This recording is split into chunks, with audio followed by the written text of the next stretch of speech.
disappointingly empty days ahead. On behalf of the entire Campus Activities Board, I would like to truly apologize for failing to live up to the standards expected of us from everyone on campus. And the fact is, we let the school down. Wilson said that while the board is usually proficient at booking plenty of cool events for all students to participate in, the upcoming weekend will have no interesting lectures, no wrestling match against Amherst, no acoustic coffee house, and no outdoor movie screening of Silver Linings Playbook. We tried our best to organize a foam party in Dunham Quad for Friday night, but all the foam machines were rented, and we failed. This falls on us. We realize we don't deserve your trust yet, nor do we expect it, but we'll do everything we can to restore your confidence in us, starting with a comedy hypnotist show on Thursday at Minor Theater. Tickets are $5. This is the Onion News Network.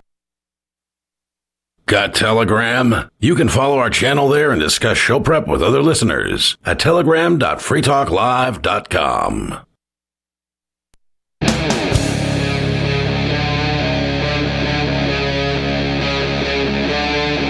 Free Talk Live.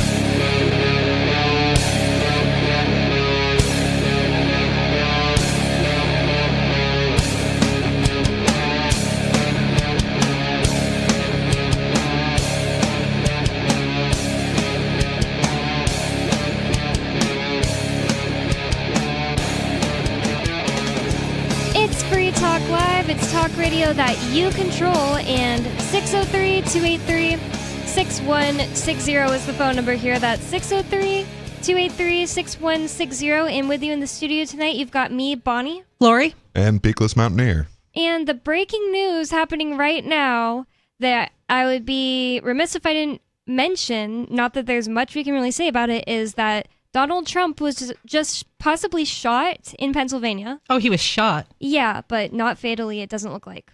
And this is what we know so far with like breaking news. Just happened less than an hour ago.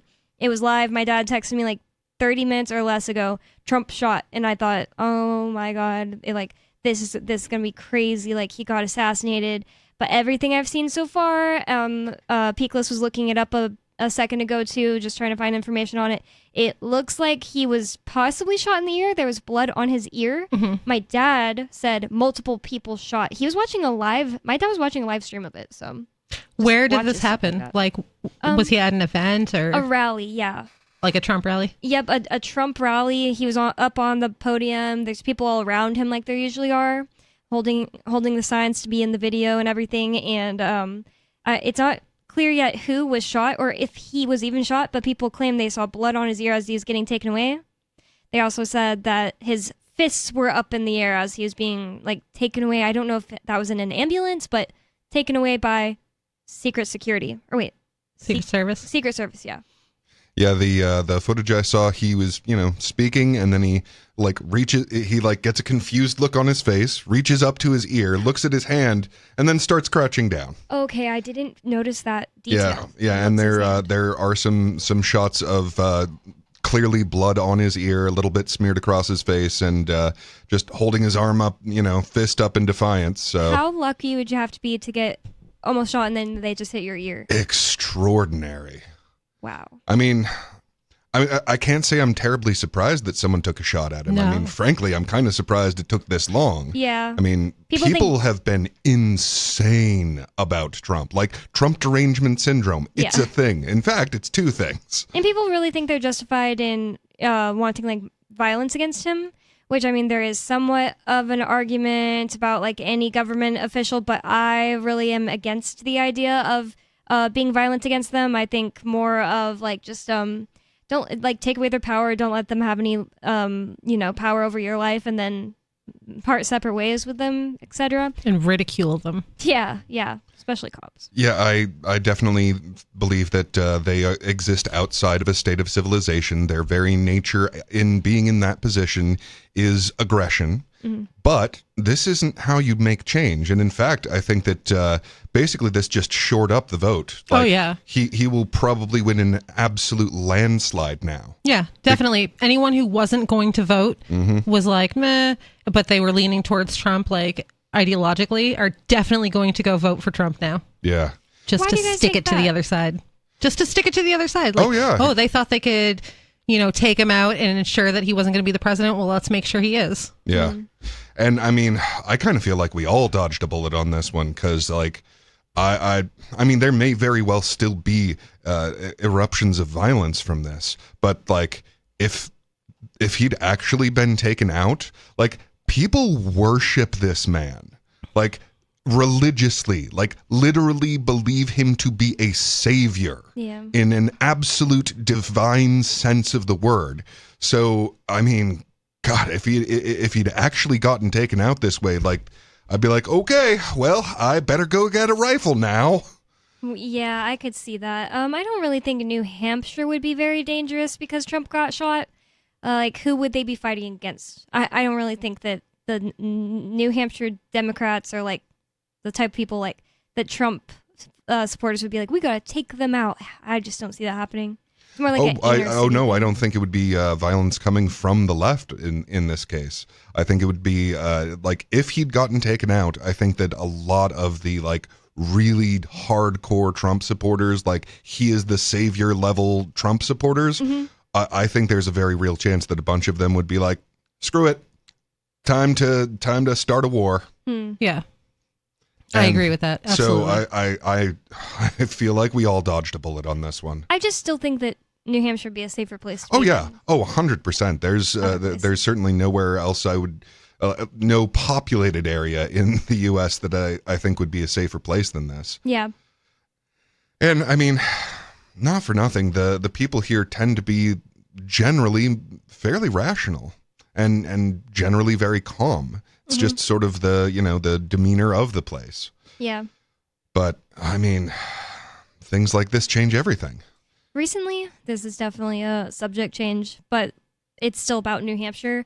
I have been thinking that the best drivers I've ever encountered in my life, I gotta tip my hat, it's Western Massachusetts. I just I hadn't really thought much about it. It's just been, I have to drive there once or twice a week to visit Ian. And I can do it twice a week if I want. I can actually do it 3 times a week if I want, but I've been doing it once or twice. And it's like, southwestern New Hampshire to like the middle / the end of the western and the middle of Massachusetts, all rural, nothing like big city or anything like that on the way. Just like tons of big towns, but not like huge towns or anything like that. And everybody just gets over into the right lane if they want to be slow. The people going fast aren't like crazy. People really don't like ride the back of your car. I was just thinking about it. I was like, now that I'm like thinking about this, I finally believe that Massachusetts does have the highest IQ. Because I've driven everywhere. I mean, they do. No, Well, we are actually tied. Well, Are we? Yeah. Okay. It used to be Massachusetts. Well, I don't really mean this like New Hampshire versus Massachusetts. The New Hampshire thing is like, there are one-way roads only that whole way from there to the prison. It's so stupid. If a slow person wants to be slow, well, I have to be behind them until I can get around them. But once we get to Massachusetts, those same drivers are like getting over. But what I'm saying is I used to think like I would see that the statistics like Massachusetts and New Hampshire have the highest IQs. And I was like, I don't believe that. There's just more colleges here. So people with high IQs probably go to the colleges. That's a huge part of why Massachusetts has, like, it's the people that go to MIT and things like that really bend the curve on Harvard, that one. Yeah. MIT. In here, it's like I thought it was Massachusetts and Washington State were the two like top ones. Nope. New Hampshire. I heard it was New Hampshire, Massachusetts, but that's just ever since I moved here, people say that. So I also haven't looked in a really long time because I don't think IQ is really the determinator of. I don't know. I don't think that's the right word. Determiner. Determinator. Determiner, maybe. Of intelligence. The Terminator. Oh, I think it's a very effective measure of intelligence. There's way more. There's so many smart people I know that are socially inept. Yes. So those are totally different things. I think that it all goes into actual intelligence. Like IQ is, yes, it's important to how much knowledge you have and can retain and, but there's so much more to being smart than just a high IQ. Well, I think you're talking more about wisdom. It all goes into, in my opinion, it all goes into being a smart person. Yeah, like the way we use the word smart. If you don't have critical thinking or you don't have emotional intelligence, then you're not really that smart. You just have a lot of knowledge inside of you. I think that those are completely orthogonal traits. Like, What's that? like 90-degree angle from each other don't really affect each other. I have known some incredibly intelligent people who have not a shred of wisdom, and I have known some incredibly wise, like old-souled people who are just not that bright. So I think that you have to have all of it to be smart, like to be actually smart. You got to have, all the things put together. Yeah, like think of the person that like would never make it into MIT, probably wouldn't have even tried. You don't think of them as very smart, but then they become a salesperson and get really rich because they're just personable and good at their job and competent, and like you can be smart at things that aren't. But that's just the way we use the word smart. I guess it's really more like competence. I don't know. Yeah, there's basically two things that the IQ test measures, and one is basically your recall. It's what they refer to as crystallized intelligence. It's just, are you like a walking encyclopedia? Then you have a really high crystallized intelligence. That's sort of like, hard drive space, basically. And the other is just how quickly you think. Like, how quickly can you process information in an effective way? And I've never taken an IQ test, but I still think that does have a lot to do with how good you are at driving. Like just quick on your feet, figuring out what the smartest thing to do in this situation is. That's true. I just like, I was having such a good time driving there and back, and then one day it just like hit me because I traveled to Tennessee and I had to drive there. And I was like, wow, wait a second. I'm having such a good time driving through Massachusetts. Like people can't make me hate at least that part of it right now. Because like in New Hampshire, there's lots. Yeah, of I gotta for say, this is the first time I've ever heard a kind word said about Massachusetts drivers. I have experience with the east side of Massachusetts, Right, and I which don't. is terrible driving. like in Boston. Yeah. Oh, Boston's terrible, yeah. Yeah, I think there's something about the layout of the streets of Boston that warps the human mind in a terrible way. Well, and they're angry. Yes, I'd be angry too if I had to. If you had to live in there, Boston, yeah. and if I had to drive there, I'd be pretty upset too. It's a very old place with not a lot of space. Like people think Boston's massive, people who haven't been there, but it's really small actually. And you jam all these people in there and then everyone has to leave and get in at the same time. It's a mess. Way too many people. Yeah, and as far as IQ kind of intelligence goes, like it doesn't tell you anything about like their moral character Right. and wisdom really does play into that. What it does tell you is how effective they're going to be. Yeah. So a perfect At a example job. is Marx and Ludwig von Mises, like very, very high IQ people. And one accomplished amazing things in the wrong direction, and one accomplished amazing things in the right direction. Yep. I mean, I wonder how much like I don't know, like how much your IQ determines like what am I trying to say? Obviously what I think is right is I don't think it's subjective. I think there's a way to use your reasoning to figure out what is right. But so I wonder how many more high IQ people have the quote unquote right opinions that I believe are right, like Mises. Well, I And mean, how many go Marx's direction, right. aka being wrong. Yeah, I mean, it really just comes down to, and I think to a large extent, we have no control over what interests us. I think that is just something that happens to us. Like if I could be interested in things, like I'd be much more successful because I'd be interested in those things that made me successful. I But feel you know, that. it's hard to motivate yourself to do certain things, and morality is just another one of those examples where some people are interested in discovering and exploring goodness and virtue and what is it and how can we more precisely be good people, and some people are just not interested in that.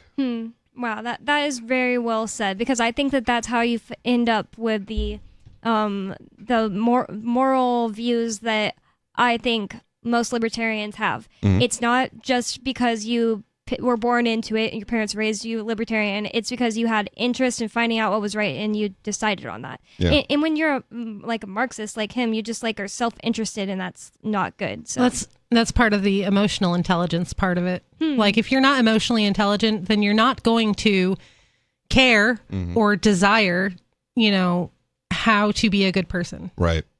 Yeah, I mean, what Marx was focused on was destruction. Like he had very much that sort of like not Faustian, but Mephistophelian perspective of reality is not fit to exist. So he managed to figure out how to destroy the most of reality. And he did a very, very good job and managed to, through other people, kill millions and millions of people. Whereas, you know, someone who's actually focused on virtue will go, okay, well, so for example, I think that while some of his other work is not so great, Stefan Molyneux has done some excellent work in the field of morality, in, you know, at least doing a good effort of tackling the problem of, okay, we cannot trust the religions to do this for us because of all of the problems that tend to come with religion. I mean, people use religion as a means of controlling people and a means of power. And that is a tremendous downside to have in exchange for a moral system. So, and there's no objectivity to it. So if you're not of that religion, either, you know, by birth or by choice, it's pretty hard to convince someone that those are the things that should motivate them, that that's the narrative by which they should live their life. Whereas if I can go, okay, well, we want peace, right?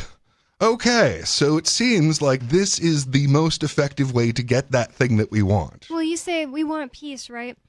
I really feel that there are people who are born without that, like, wanting for peace. You know the type That's of people that you can't help but feel like, oh, you have to walk on eggshells around them every day. Like, ever since I was a little kid, I picked up on people like that, where people I didn't want to be around because I would always think to myself, I just want every day to be like a good day. Why doesn't this person want every day to be a good day? And they just allow themselves to be in a bad mood and make everyone else around them to be in a bad mood. I think whatever that is like the exact type of person that is likely to end up with immoral opinions.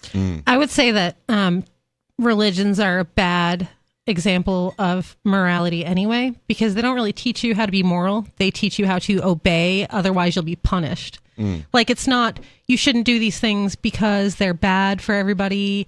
You shouldn't do them because they'll hurt others, which in turn will hurt you. It's, you shouldn't do them because you're going to go to hell. Because God says don't do it. Well, so I think that interpretation is like that is exactly how it would be if the deity of whichever religion is a person, like a human being. Yes, that makes sense for that. But like the nature of religions is such that these are not human beings. They are something more akin to intelligent forces of nature.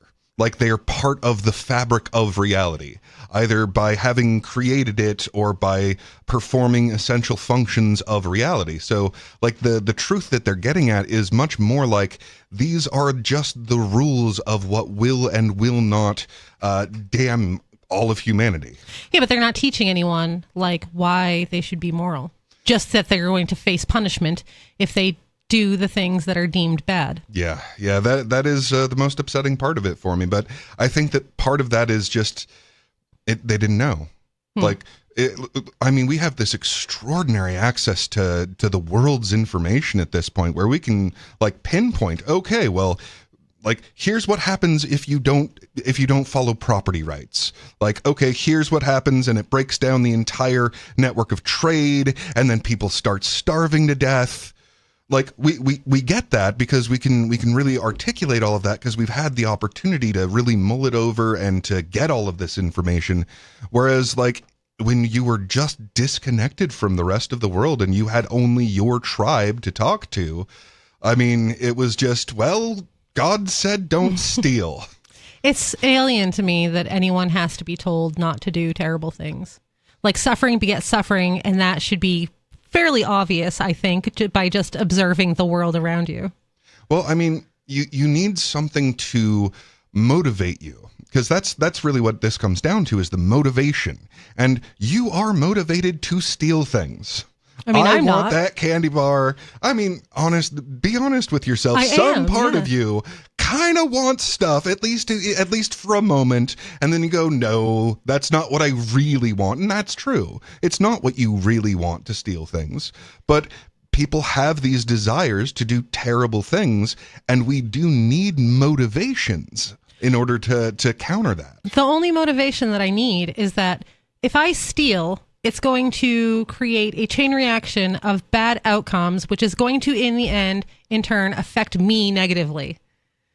Like, that's it. That's the end of the, when you do a bad thing, bad things happen, you know, and it's eventually going to be bad for you as well. Well, I really don't, sorry, go ahead. I don't think the religions were started because, like, everyone was murdering each other and then they had to be like, hey, we're putting a stop to this. I think, like, for whatever reason, it got written down, but there's no evidence that before that, everybody was just murdering each other and raping each other and killing each other. And then, well, Moses brought this thing in. Yeah, they're not murdering each other. Oh, yes. Yeah, they do. Oh, my God, yes. Well, yeah, no, still they literally have wars. Well, we're not literally chimps. Right. Like maybe we used to be. Right, exactly. At And there some are point, wars. we were like And there this. were wars. And I think that people But that didn't saw stop it. that.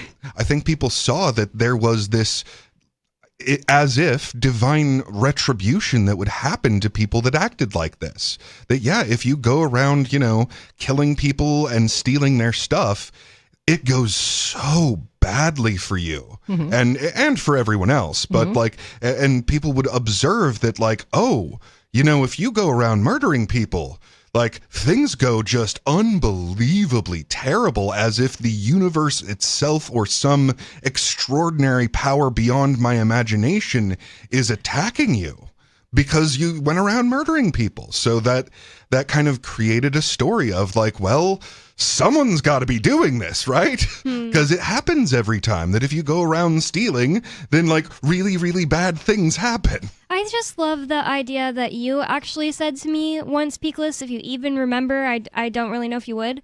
Well, one time when I had just moved here, I was telling you, like, how I was raised Christian, and then I decided, like, to look into things, and it really changed, like, my perspective, and I stopped being a Christian, and I didn't believe in God anymore because this and that, blah, blah, blah. All very Christianity focused, what I was saying. I don't remember now.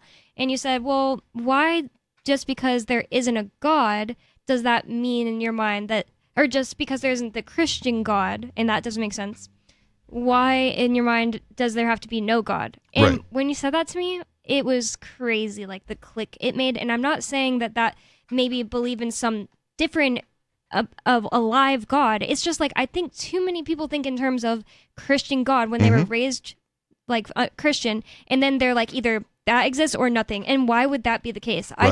I think of it way more as like just the all. Like, there is such thing as everything, because there is such thing as every single thing. And I believe, just like human cells create one organism, that just every single thing is what creates this one thing that kind of is God. And that might not mean anything to some people, but I like it. Yeah, I think it's a problem that people will be like, oh, this book is absolutely perfect. And like, okay, well, then I prove that there's an inconsistency in that book, and that disproves everything about that. And it's like, well, no. That can be right in one way and wrong in another. Like, don't throw the baby out with the bathwater. The other thing about it is, I think that some things written down, not even just Christianity, but other religions and texts, were not written down to be taken so literally. They were written down in a way to be understood hundreds and thousands of years in the future.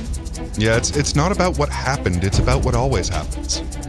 603-283-6160. Did you hear the news about Donald Trump shot in Pennsylvania? 603-283-6160. You can call in. It's Free Talk Live. More coming up. We have some good news. The indictments against Ross Ulbricht in the District of Maryland were dismissed with prejudice, meaning they can never be refiled. This is especially good because those indictments contain the only charge ever made that Ross engaged in murder for hire. This was a serious allegation that Ross Ulbricht denies. It was never prosecuted or ruled on by a jury, but was trumpeted by the federal government and the media as if it were proven fact. The Maryland court held these indictments for almost 5 years, poisoning Ross's case and leaving him under a cloud of unproven allegations. allegations. As explained in Ross's appeal to the Supreme Court, the fact that the judge used these allegations to give Ross a draconian sentence of double life without parole violated his Sixth Amendment right to a jury trial. Judges are required to issue sentences based on convictions decided by a jury, not unproven allegations never even charged at trial. Although this is a positive development, the dropped indictment will not set Ross free. Now, a presidential pardon is Ross's only hope of freedom. Sign the petition at freeross.org. freeross.org. From Feature Story News in Washington, I'm Benji Hire with your Week in Review, a roundup of what's been making headlines these past days. And we start here in the US Capitol with a make-or-break week for President Joe Biden that ended with him staggering on as Commander-in-Chief. He remains heavily under the cosh after a handful more members of Congress from his own Democrat Party joined a growing list of lawmakers demanding he drop out of the race for the White House. Those calls for the 81-year-old to step aside have escalated since the president stumbled through a recent TV debate with former President Donald Trump. In an effort to allay fears about his fitness for office, Joe Biden held a highly anticipated hour-long press conference on Thursday night at the NATO summit, littered with gaffes. Simon Marks reports. President Biden dominated headlines here for all the wrong reasons. Wrapping up the NATO summit, he welcomed Ukrainian President Volodymyr Zelensky to the stage. Now I want to hand it over to the President of Ukraine, who has as much courage as he has determination. Ladies and gentlemen, President Putin. He quickly corrected that mistake, but the damage was done. And then at a press conference later, he was asked if he had full confidence in his Vice President Kamala Harris. I wouldn't have picked Vice President Trump to be Vice President, but I think she was not qualified to be President. He did not correct that faux pas. At the press conference, he demonstrated fluency in policy issues, particularly international affairs. Trump, who will officially become the Republican candidate at the end of next week's party convention in Milwaukee, will be delighted that Biden is politically wounded, but not out of the race yet. At NATO's 75th anniversary summit, member states promised Ukraine an irreversible path to join the alliance. There's no formal timeline for when the war-torn nation would be able to become part of the pact, but NATO's commitment for the time being does come with the pledge of billions of dollars of new weaponry. Nick Harper with the details. Over the next year, NATO countries will roll out more than $43 billion to Ukraine, along with F-16 fighter jets for the first time and new air defences. NATO Secretary-General Jens Stoltenberg said that this was not about charity, but rather that bolstering Ukraine against Russia was about the security of the whole of Europe. NATO members will also create a command centre outside of the embattled country to train Ukrainian forces. China has also been heavily criticised for aiding Russia with support and weaponry, with NATO labelling Beijing a decisive enabler of Moscow's war effort. This coming just days after Russian strikes killed dozens in a children's hospital in Ukraine's capital, Kyiv. From bureaus worldwide, this is Feature Story News. I'm Benji Hire in Washington. That was your Week in Review. Our Matrix server is about as free as internet chat can be. Join the existing rooms or create your own at chat.freetalklive.com.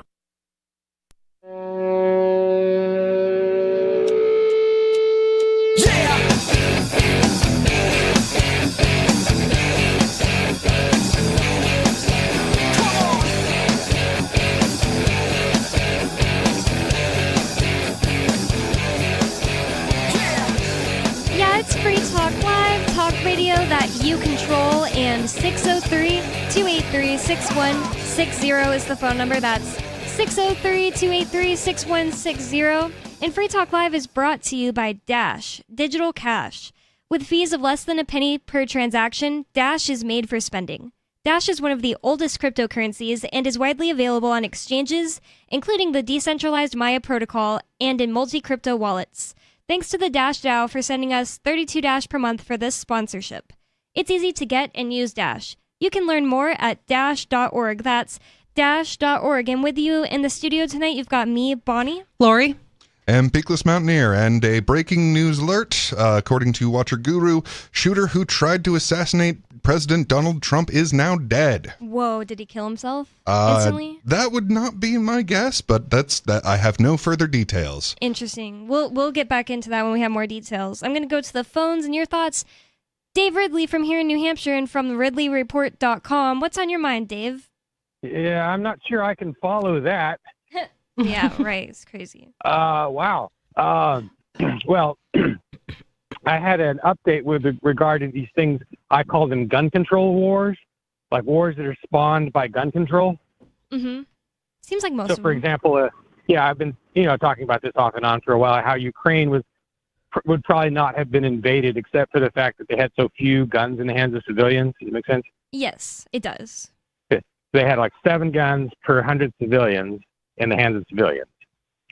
And while, I think New Hampshire has about 150, right? Per 100, yep.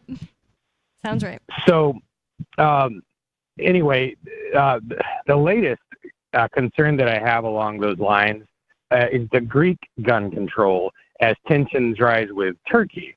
So, as you're probably aware, Turkey kind of has this authoritarian government that's saber rattling and stuff. You been following this much? No, I hadn't heard anything about this, honestly. Yeah, well, you may not hear it until you hear it.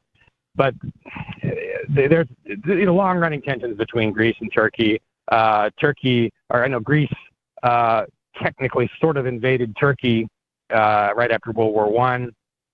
And it was a pretty large-scale thing, whether you want to call it an invasion or not. Turkey invaded Cyprus in the 1970s. Now the Turkish president has made a statement where he says, quote, I will push the Turks into the sea, or I will throw the Turks into, he says, quote, I will throw the Greeks into the sea, unquote.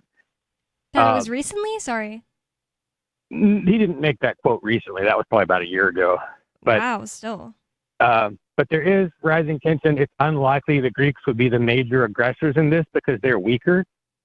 So it's really the fear now is that Turkey will do something to Greece. If that makes any sense. That's really sad to think about Greece. Like, oh yeah, that's how we talk about Greece in 2024. They're just weak. They got bankrupt in what was that, 2010 or something like that. It's just so sad. Yeah. It used to be a big civilization. I mean, I guess they're built on war and all that stuff. I just like to read about ancient Greek mythology when I was a kid, so it just seems really sad. Every country's built on war. Yeah, that's true. Well, these are actually both relatively successful countries. I mean, Greece is still a nice place to live. Turkey's still a nice place to live. And their lives have been a lot better than the lives of their neighbors, I think, to a large extent.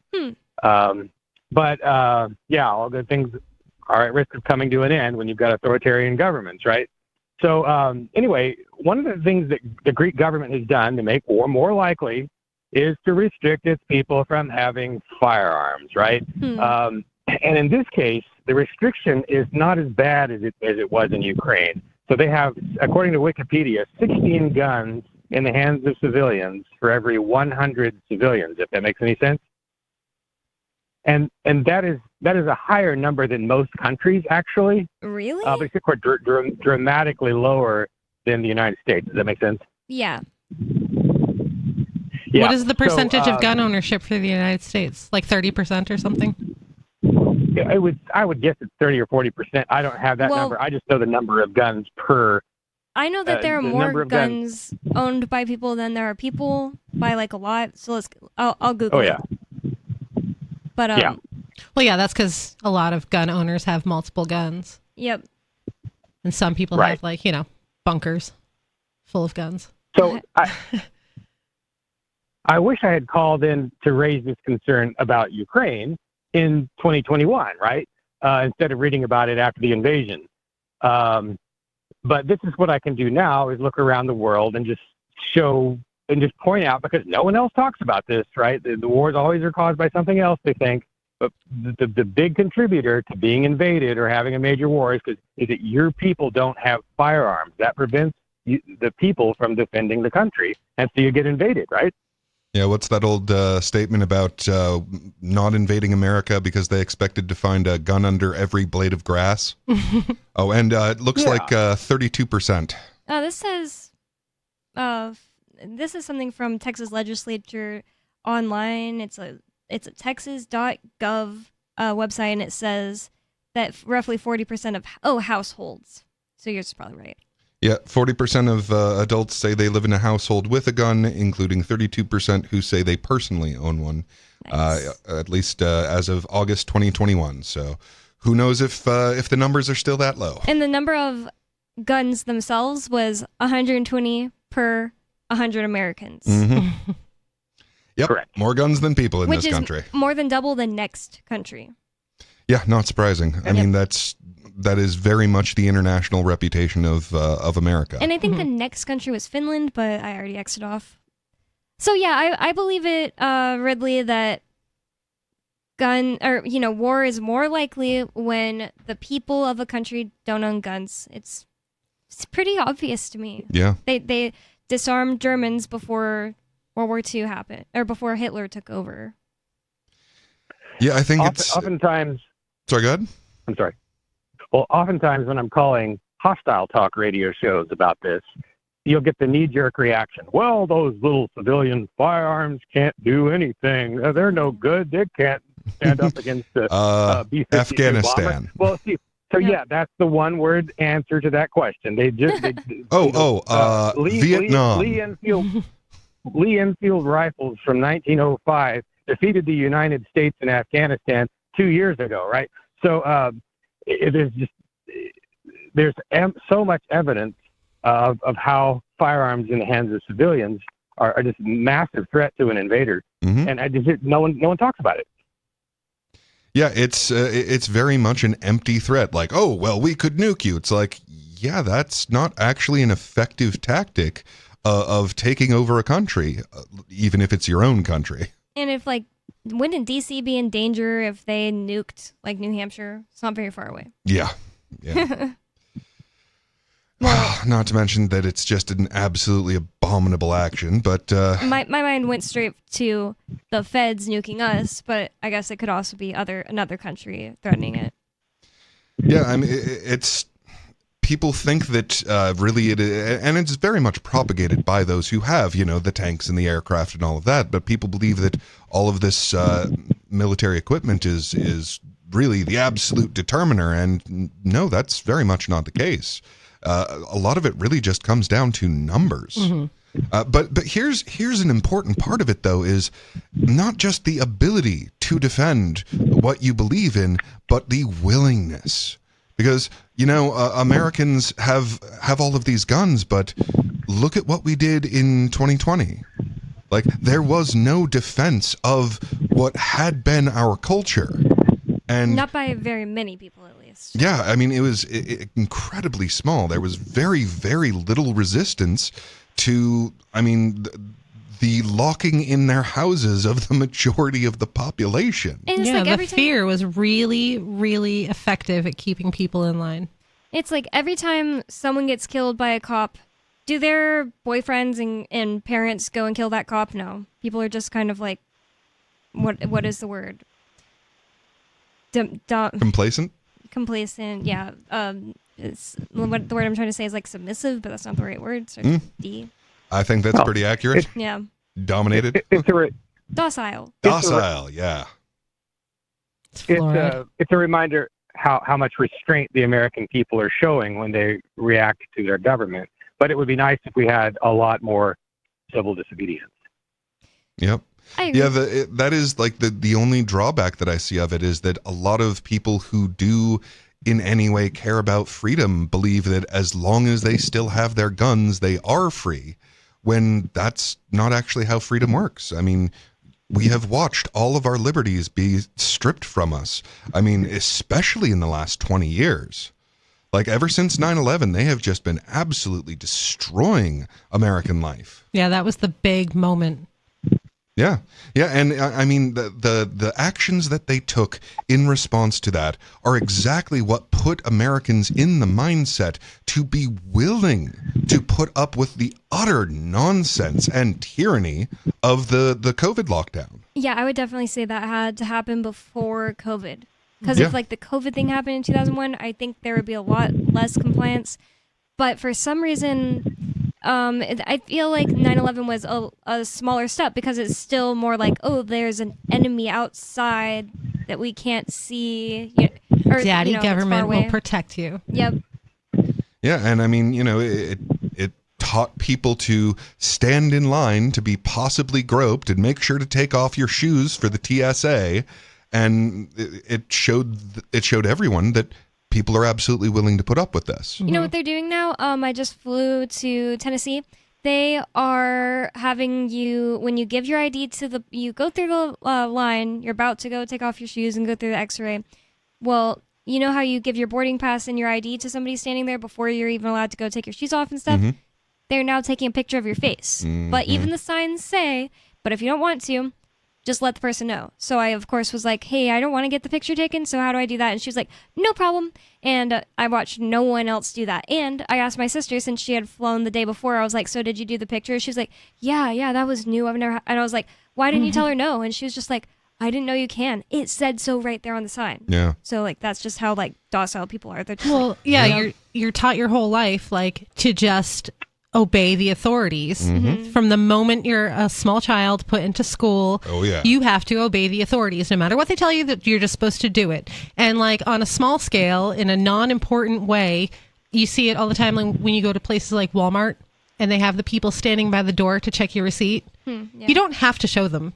But people do. They stand there in line and waste another 10 minutes of their day waiting to show somebody their receipt for things that they bought and own now. Wow. For no reason other than to somebody in a vest saying you have to stop here and show it to me. Yeah, fun fact, like once you've bought the thing, you don't even have to pick up the receipt. You own the thing. You have the right to the thing that you just bought. Right. And if they raise a fuss about it, you can sue them. That's the thing that pisses me off is because these receipts, they are made out of a substance that is really carcinogenic because they made it out of, it's not just paper. They thermal. wanted paper that would like last longer, like being, folded up and getting wet and stuff like that. And the product they came out with is very, very toxic for people. So I never want to take it. But at Walmart, I almost feel like I have to because I'll have like some big item in there. I'll just like hold it very gently and just like quickly put it in a bag or something. But most places I just have been telling them like, no thanks, I don't want the receipt. You can throw it away. Yeah. But it pisses me off because also terrible for fertility. Wow. Yeah. So carcinogenic. So it's trying to kill you and make sure you don't breathe. Yeah, that's what it is. It's a hormone disruptor. I mean, they try to harass you, but you can just like not acknowledge them at all. Yeah. You don't have to. Like, I don't even acknowledge they exist. They'll be like, can I see your receipt? And I just don't even, no eye contact. I just walk out with my Honestly, stuff. they you never don't do it owe to them me. that. Right. They never do it to me. It's just the threat that's enough for me to be like, fine, I'll make sure I have my receipt with me. Yeah, but you're completely correct about it. Is that over a decade of most of your life that they teach you how to obey, how to take orders, and look at how they tear down anyone who questions their authority.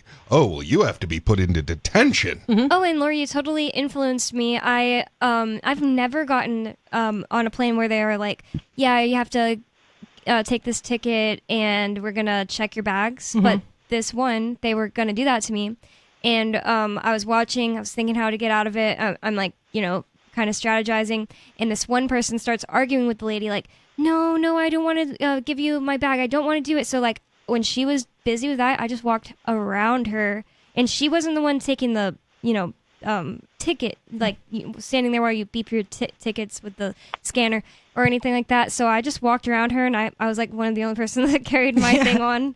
I was just still do gonna take the tag off if she gave me one, but she didn't. So and the other thing I think that they teach, in addition to the compliance, right, is that your labor can just be extracted from you for free. you are not owed any compensation for your labor, which is why no one bats an eye when, as an adult, they demand that you do your taxes or pay someone else to do them. And that is literally slavery. Yeah. Like, and they you know will how do much you this owe or them. else. They Yeah. know. Yeah. Why can they just not, if they really, want people to pay and people are willing to pay, why can they not just send you a statement that says, this is how much we want you to pay us? Because submission. Because they want Yep. you to do the work. Yeah. It's just Yeah. like some kind of a creepy Power move. Yep, Yeah. it is. Thank you for the call, Ridley. I'm going to go on to the next caller, and you can see more from Ridley at ridleyreport.com. Skeeter in California, you're on the line with us. Skeeter, what's on your mind? For God's sakes, it's determinant, not determinator. Emotional IQ is just an excuse for low IQ and women to act irrationally with bias. That's what people with no antacids. emotional intelligence say. You also had like 45 minutes to look something up, and Lori was just like talking off the top of her head live on the radio. It's like, wow. I didn't good look one. anything up. I'm just saying, But, even if you didn't look it up, it doesn't matter. I'm just pointing out the fact that when people are talking on the radio, Well, if they can't yeah. remember an exact definition in that exact moment, it has nothing to do with intelligence. Well, and it may not have sounded so high IQ, but it was effective communication. We all knew what you meant. Yeah. I'm cool with the correction. I like to know the real word. No, I know, but effective it's like communication the, is for only God's sake of it. It's effective like, communication is only for normies. Okay. But since you guys, I'm just talking about your bias. Like, since you guys are totally ignorant about the fact that morality is already partially solved by evolutionary game theory, and it's based on objective value. And your boy, the evolutionary free talk daddy, has almost fully solved morality. And the solution to morality hold on, isn't liberty. just real quick. Wait, hold on. Let me just add that. And the solution to morality isn't liberty. You got that? You can analyze morality using a concept called evolutionary stable strategy. Maybe you should look that up Right. instead of emotional IQ. So, do you believe in might makes right? Here's what I say. No, right makes might. That's a Skeeterism. Remember that. Okay, yeah, that's some nice rhetoric, but you're not answering the question. No. And specifically, No, I would like to believe know right makes- how you evolutionary got it backwards. capitalism differs from might makes right. Because it's right. It's the other way around. You got the causality backwards. It's right makes might. The more Okay, yeah, productive the you are- reason that we Wait, use hold that on, phrase, though, is just Let me explain it. The more productive you are, which is a proxy for being right, gives you the resources to execute what you want to do in the next iteration of action. So the That's what ability right to makes might. force something is proof that you are morally superior. No, you're using the other way around. It's sustainability that shows that it's morally right. So if you're profitable, you can. So take for instance owning property. It's not the fact that you homesteaded or you received it through lock-in rightful transfer. It's the fact that you're the most productive with it. If you are the most productive with it, even if it's in the future, you can pay the most to protect it. That's even stupid. if you Somebody have who's to rip it working away on my from farm someone who homesteaded it. doesn't own my property if I'm just paying them to work on my farm. And Yeah. I'm Also, sitting in my house. the more you're spending on defense, is the less that you have to spend on production. Skeeter worships at the Church of Money. No, but that's the key. Like, production puts a ceiling on how much you can spend to defend a piece of property. And when you are not the most efficient, let's say you're a homesteader, and and there's someone that can vastly outproduce you with that piece of capital, society will come and take it if the cost to do so is less than the difference in production. Do you have an example of that happening? That's true IQ. That's true moral IQ. Do you have an Euclid. example of that That's happening? true capitalism. What's that? I'm not saying you don't. Evolution is a god. Seriously asking. Let me get to the good part. Evolution is a god. It gave us morality in order to align our actions with its natural selection process. This is already shown with evolutionary game theory, but you guys are oblivious to this because you keep reading Austrian economics. I just want to pause him for a second. I'm just going to say, I don't think morality can be given to you. Morality literally just means observed reality. You observed reality and you're working with it. That's basically all morality is. Yeah. Morality isn't some object to be like handed down like, listen, I have these rules I wrote down, now they're real. No, when you're a little kid, you learn morality just by interacting with other little kids. They hit you and you're like, hey, that sucks. And at first you don't care that hitting them back will hurt them. And like over time you learn, wait, I don't like being hit. When I hit them, they feel the way I feel. And then logic and reasoning. Hold on. Don't unpause him. Okay. So by Skeeter's logic too, like all these people who are in power and making lots of money are morally good people, which is that's a good point. False, which is absolutely false. Like Lockheed Martin building bombs to blow up little brown kids in other countries. Yeah, that's absolutely fantastic work. Great people. Yeah, I should this model has myself nothing after to do them. with morality. No. I also just wanted one example of a time where society said, hey, we can be doing more with that piece of property, so we're going to take it. And it was a good thing. And it was just, and that's just like how it worked out. I know plenty of times somebody just wanted some property and they took it, like the little pink house. Yeah, well, if you believe that society's will is done by government, that happens all the time. He does. Yeah. He does believe that. Yeah, we don't. You're unpaused, Buddy, Skeeter. you cannot analyze morality when you're a kid, especially when you're growing up in the free world where all your constitutional rights are protected by the supreme military power of the world. Okay, if you've been through rough times, protected, you can somehow derive. You think it. we're protected by the supreme military This power? is where evolutionary game theory has already made progress, right? And Laura, you're strawmanning my position. Stop it. It's not so. Here's how profitability shows how moral you are, right? You may be productive in one instance, make money, and then foolishly spend it somewhere.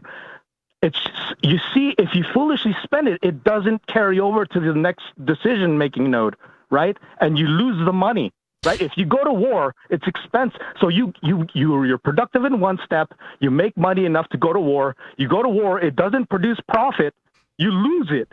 That's sustainability. That's where the morality comes from. But that doesn't mean war cannot be profitable. So I didn't strawman you at all. That's exactly your position. You just did. I did not. I've got to point out that you he did. has argued with me so hard and said it was You broken window said- fallacy when I pointed out that governments go to war because it's profitable for them. So wait, what? Bam. No, it's not profitable for them. Look at the balance sheet. Look at the debt. Look what the national debt does after a war. It collapsed the USSR. It's profitable for the French type of people Revolution. that are in power that aren't necessarily just like you and me, definitely not. That's not and also government. not necessarily That's just not like government, the Bonnie. president. There's like people who are shareholders in things like Lockheed Martin, for example, that Lori gave, that definitely gain money from that. It's not a broken window fallacy. Yes, I know that. It's the Bonnie fallacy. Okay, goodbye, because you're just like just making no point in just yelling something silly. Well, he told me that I was strawmanning him and then repeated back to me his exact position that I said was his exact position. This is like a brain damaged person. I really believe that. And it's just like, you don't believe there's any value in emotional intelligence, yet you're unmarried and live in your mom's basement. Might be a connection there. Yeah, it can't be related. Yeah. I mean, ultimately, the utility of morality is because there are certain things that are difficult to make decisions on, such as things that will have a very long-term effect or things that have an exponential effect. And that's why we have these things to remind us not to do certain things that might not be obvious why they will have those consequences. 603-283-6160. Do you believe that you can discover what is right and what is wrong in this world? Do you believe that all the answers are in a book for you? Please call in and let us know your perspective. 603-283-6160. It's Free Talk Live. More coming up. Don't go anywhere. Are you wasting money by following instructions? I'm Holland Cook with Inflation Hacks. It could be the most diabolical marketing tactic ever. On your bottle of shampoo, it says rinse and repeat. Translation, use this up twice as fast as you need to. Hey, old habits die hard. On our blog, Joey writes, Starbucks? They should call it $5. He says he spends a lot of time in the car, and instead of habitually doing the drive-thru, he now totes a tall, insulated travel mug, and he says he's saving $100 a month by bringing coffee from home. And Heidi posts a tip for Costco shoppers. When you see an asterisk on the price sign, it indicates an item that may be discontinued soon, so load up. How are you coping? Post your inflation hacks on the blog at andyoucanquoteme.com. My name is Jacob Hornberger. I'm president of the Future of Freedom Foundation, which Congressman Ron Paul awarded for having an outstanding freedom website. Write us at fff@fff.org, and we'll send you a free 3-month subscription to our monthly journal of libertarian essays and our booklet, Economic Liberty in the Constitution, which George Mason University economics professor Walter Williams praised in a recent column. That's fff@fff.org. What if you want to hear the latest episode of Free Talk Live, but all you have is your phone, you forgot to download our archive, and you have no data connection? You can call our Listen line at 641-793-0191. That's a long-distance number, so you may incur charges. If not, listen as long as you want. 641-793-0191. The Free Talk Live Listen line, 641-793-0191. You're listening to the live edition of Free Talk Live. Hour number 2 is next, after the news, here on the Liberty Radio Network at LRN.FM.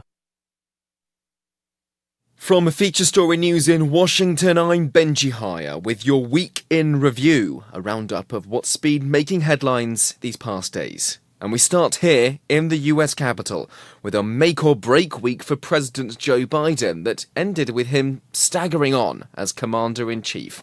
He remains heavily under the cosh after a handful more members of Congress from his own Democrat Party joined a growing list of lawmakers demanding he drop out of the race for the White House. Those calls for the 81-year-old to step aside have escalated since the president stumbled through a recent TV debate with former President Donald Trump. In an effort to allay fears about his fitness for office, Joe Biden held a highly anticipated hour-long press conference on Thursday night at the NATO summit, littered with gaffes. Simon Marks reports. President Biden dominated headlines here for all the wrong reasons. Wrapping up the NATO summit, he welcomed Ukrainian President Volodymyr Zelensky to the stage. Now I want to hand it over to the president of Ukraine, who has as much courage as he has determination. Ladies and gentlemen, President Putin. He quickly corrected that mistake, but the damage was done. And then at a press conference later, he was asked if he had full confidence in his Vice President Kamala Harris. I wouldn't have picked Vice President Trump to be vice president, but I think she was not qualified to be president. He did not correct that faux pas. At the press conference, he demonstrated fluency in policy issues, particularly international affairs.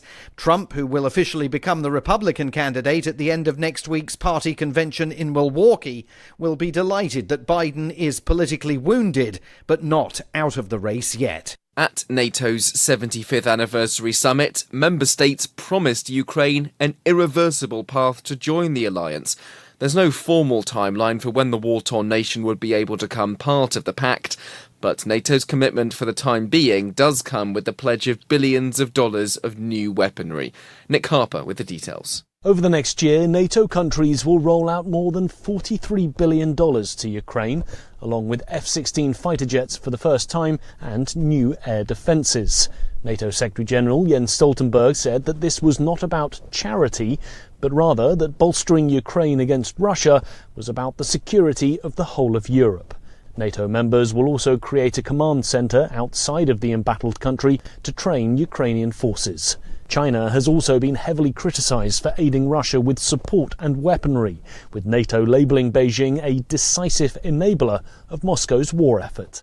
This coming just days after Russian strikes killed dozens in a children's hospital in Ukraine's capital, Kyiv.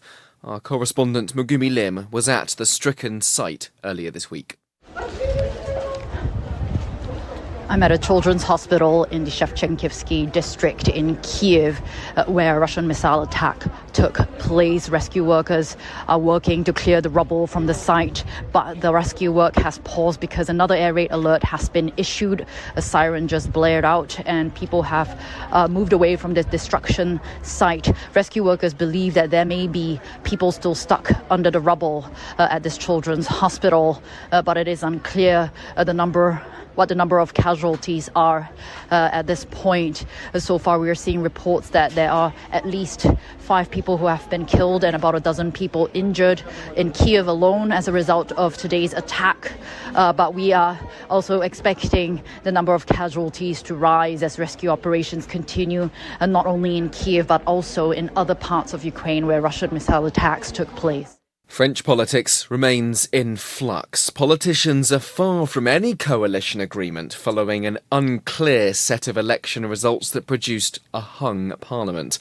No party has a majority. The left-wing alliance, which has the greatest number of seats and surprisingly beat out the far right, has not agreed to a possible leftist prime minister.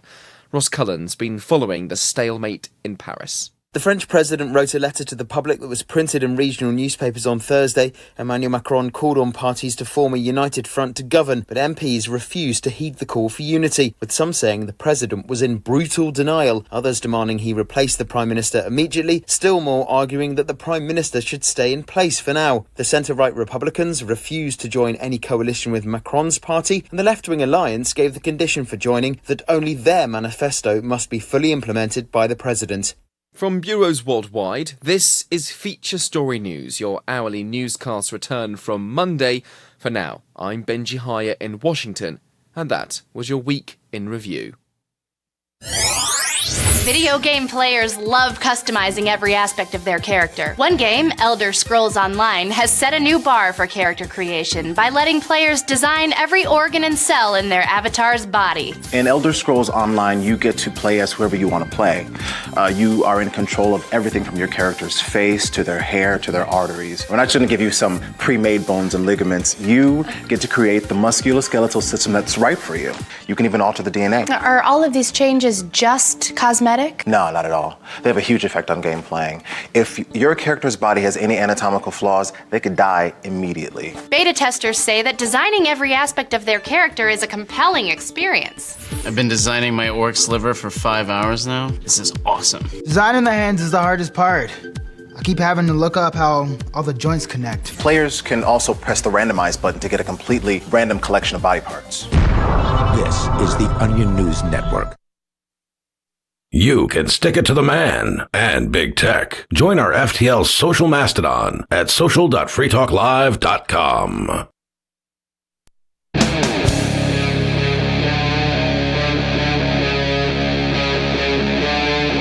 Free Talk Live.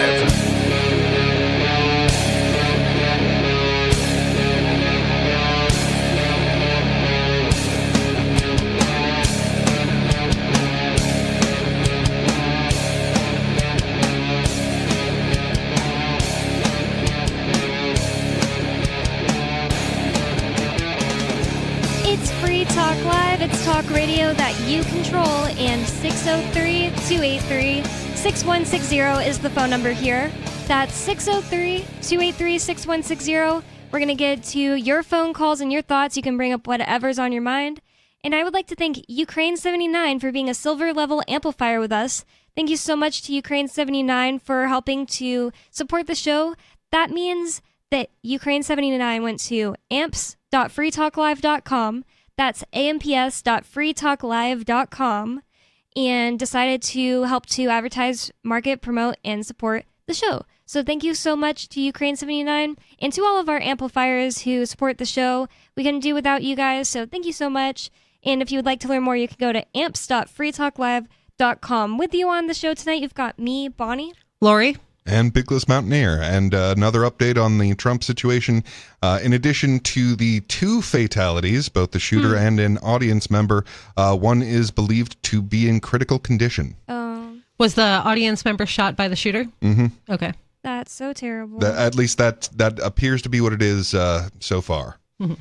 I always wonder, like, how do any celebrities just go out in the open air? Like, I just feel like some crazy person would even want to shoot, like, I don't know, Ariana Grande. Or, well, you know, I bring her up because she had a bomber at one of her concerts. Like, I'm always thinking that whenever I see celebrities out in the open like that, and especially like Trump, though, because people hate him. Well, yeah, I mean, with the ordinary celebrities, basically it's an attempt at getting celebrity yourself, which it does tend to work. But with Trump, it's not just like trying to be famous. Probably there are people that really do consider, like, people literally believe that he is Hitler. yeah.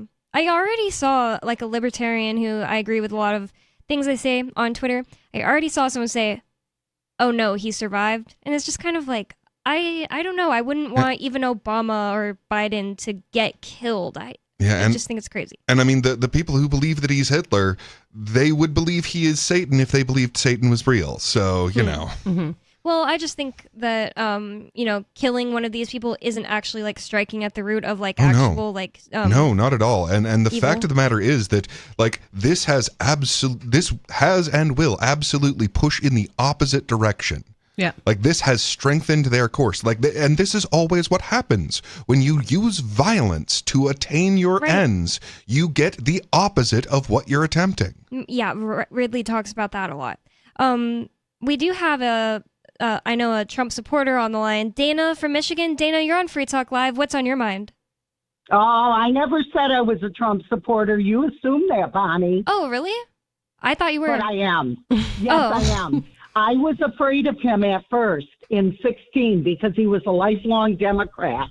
And I had no idea, you know, what was going to happen. But the opposition was unacceptable. And I could use stronger language, but I can't even think of anything right now because I actually do my work from an academic standpoint. That woman is so damned dangerous. Who? People have Hillary. no idea. Hillary. Yeah. She is the four-letter word evil. She is awful, I'm telling you. I really didn't like Hillary. I had to take a chance, and I took a chance and pulled the lever for him because when people campaign, so many people make so many promises. You know they're lying if their mouth is moving. And I didn't know what to make of this guy, but you know what? He was a ball buster, and he didn't care. And I thought if I had any confidence to vote for him, it was because he was saying things that people want to do once they're in office, but they don't say it on the campaign trail. So that gave me the confidence to vote for him, and I would vote for him until he died. But that's not why I called. That is an unfortunate way to phrase that, Dana. Well, I know. It sounds like a dictator, but I know. Sorry about that. Okay, since you spoke up first, Peakless, Bonnie, I want to give you another compliment, but I'm going to save that till the end. I need to talk to Peakless and then Lori and then Bonnie. Okay, Peakless, you mentioned Mises vis-a-vis Marx. Oh, yeah, I was saying, like, IQ is very effective either for good or for evil. Right.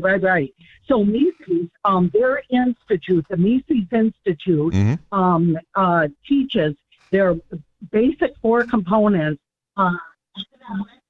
individual freedom, very, very important. Hey, Dana, we can't hear you very well. If you're on like maybe speaker, it's going in and out. No, I'm not on speaker. Am I better this way? I don't know. Let's just keep going. Maybe it's gonna get better. Okay, how about now? Sounded fine just now. Thanks. Pardon me? It Sounds sounded good. fine. Okay. So Mises is all about economic, individual freedom, honest history. Who ever heard of someone stating the word history and putting honest before it? I think that's brilliant. That in its simplicity, it's brilliant. Nobody does history honestly. True. And then the fourth thing is international peace. So what I want to draw your attention to, Peakless, is you left out Lord Acton, who was I want to use their verbiage. Can you guys still hear me? Because I had to go back to my Yeah, we can hear you. Oh, wait. Did Lord Actor Spoke say? too soon. Okay. Yeah, he was the one that said that power corrupts and absolute power corrupts absolutely. Yes, he did. Yeah, Yes, he and did. people do not take that seriously, and they really ought to. Listen, people use these things as little quips and quotes, but this is really, really deep stuff. But I want to tell you about Lord Acton. He was a brilliant historian, and they say he had a profound understanding of history, and most people have no clue, not even their own family or their own country. But he was also had a deep, and again, focus on the words I'm using, a deep devotion to individual liberty. So you did not mention him. You did not mention Thomas Aquinas. There are some really great ones. C.S. Lewis, C.S. Lewis. Just some brilliant people out there.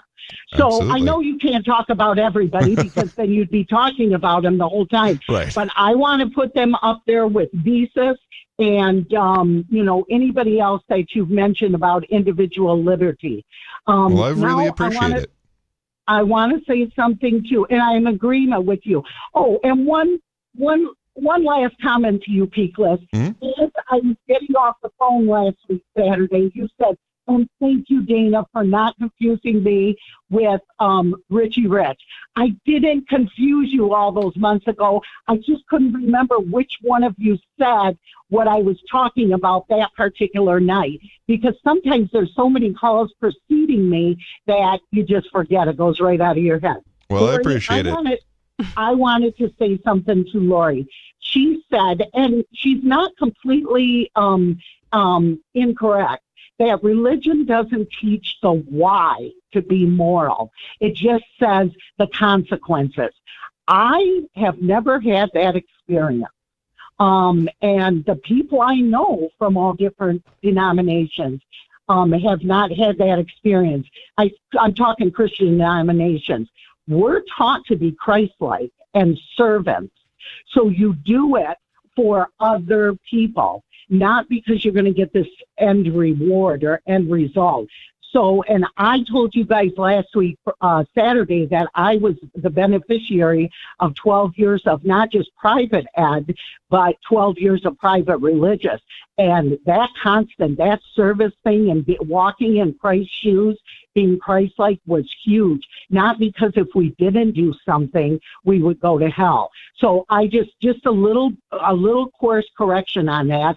I don't disagree with you entirely, Lori, because I don't think a lot of denominations or within denominations, different churches focus on that enough.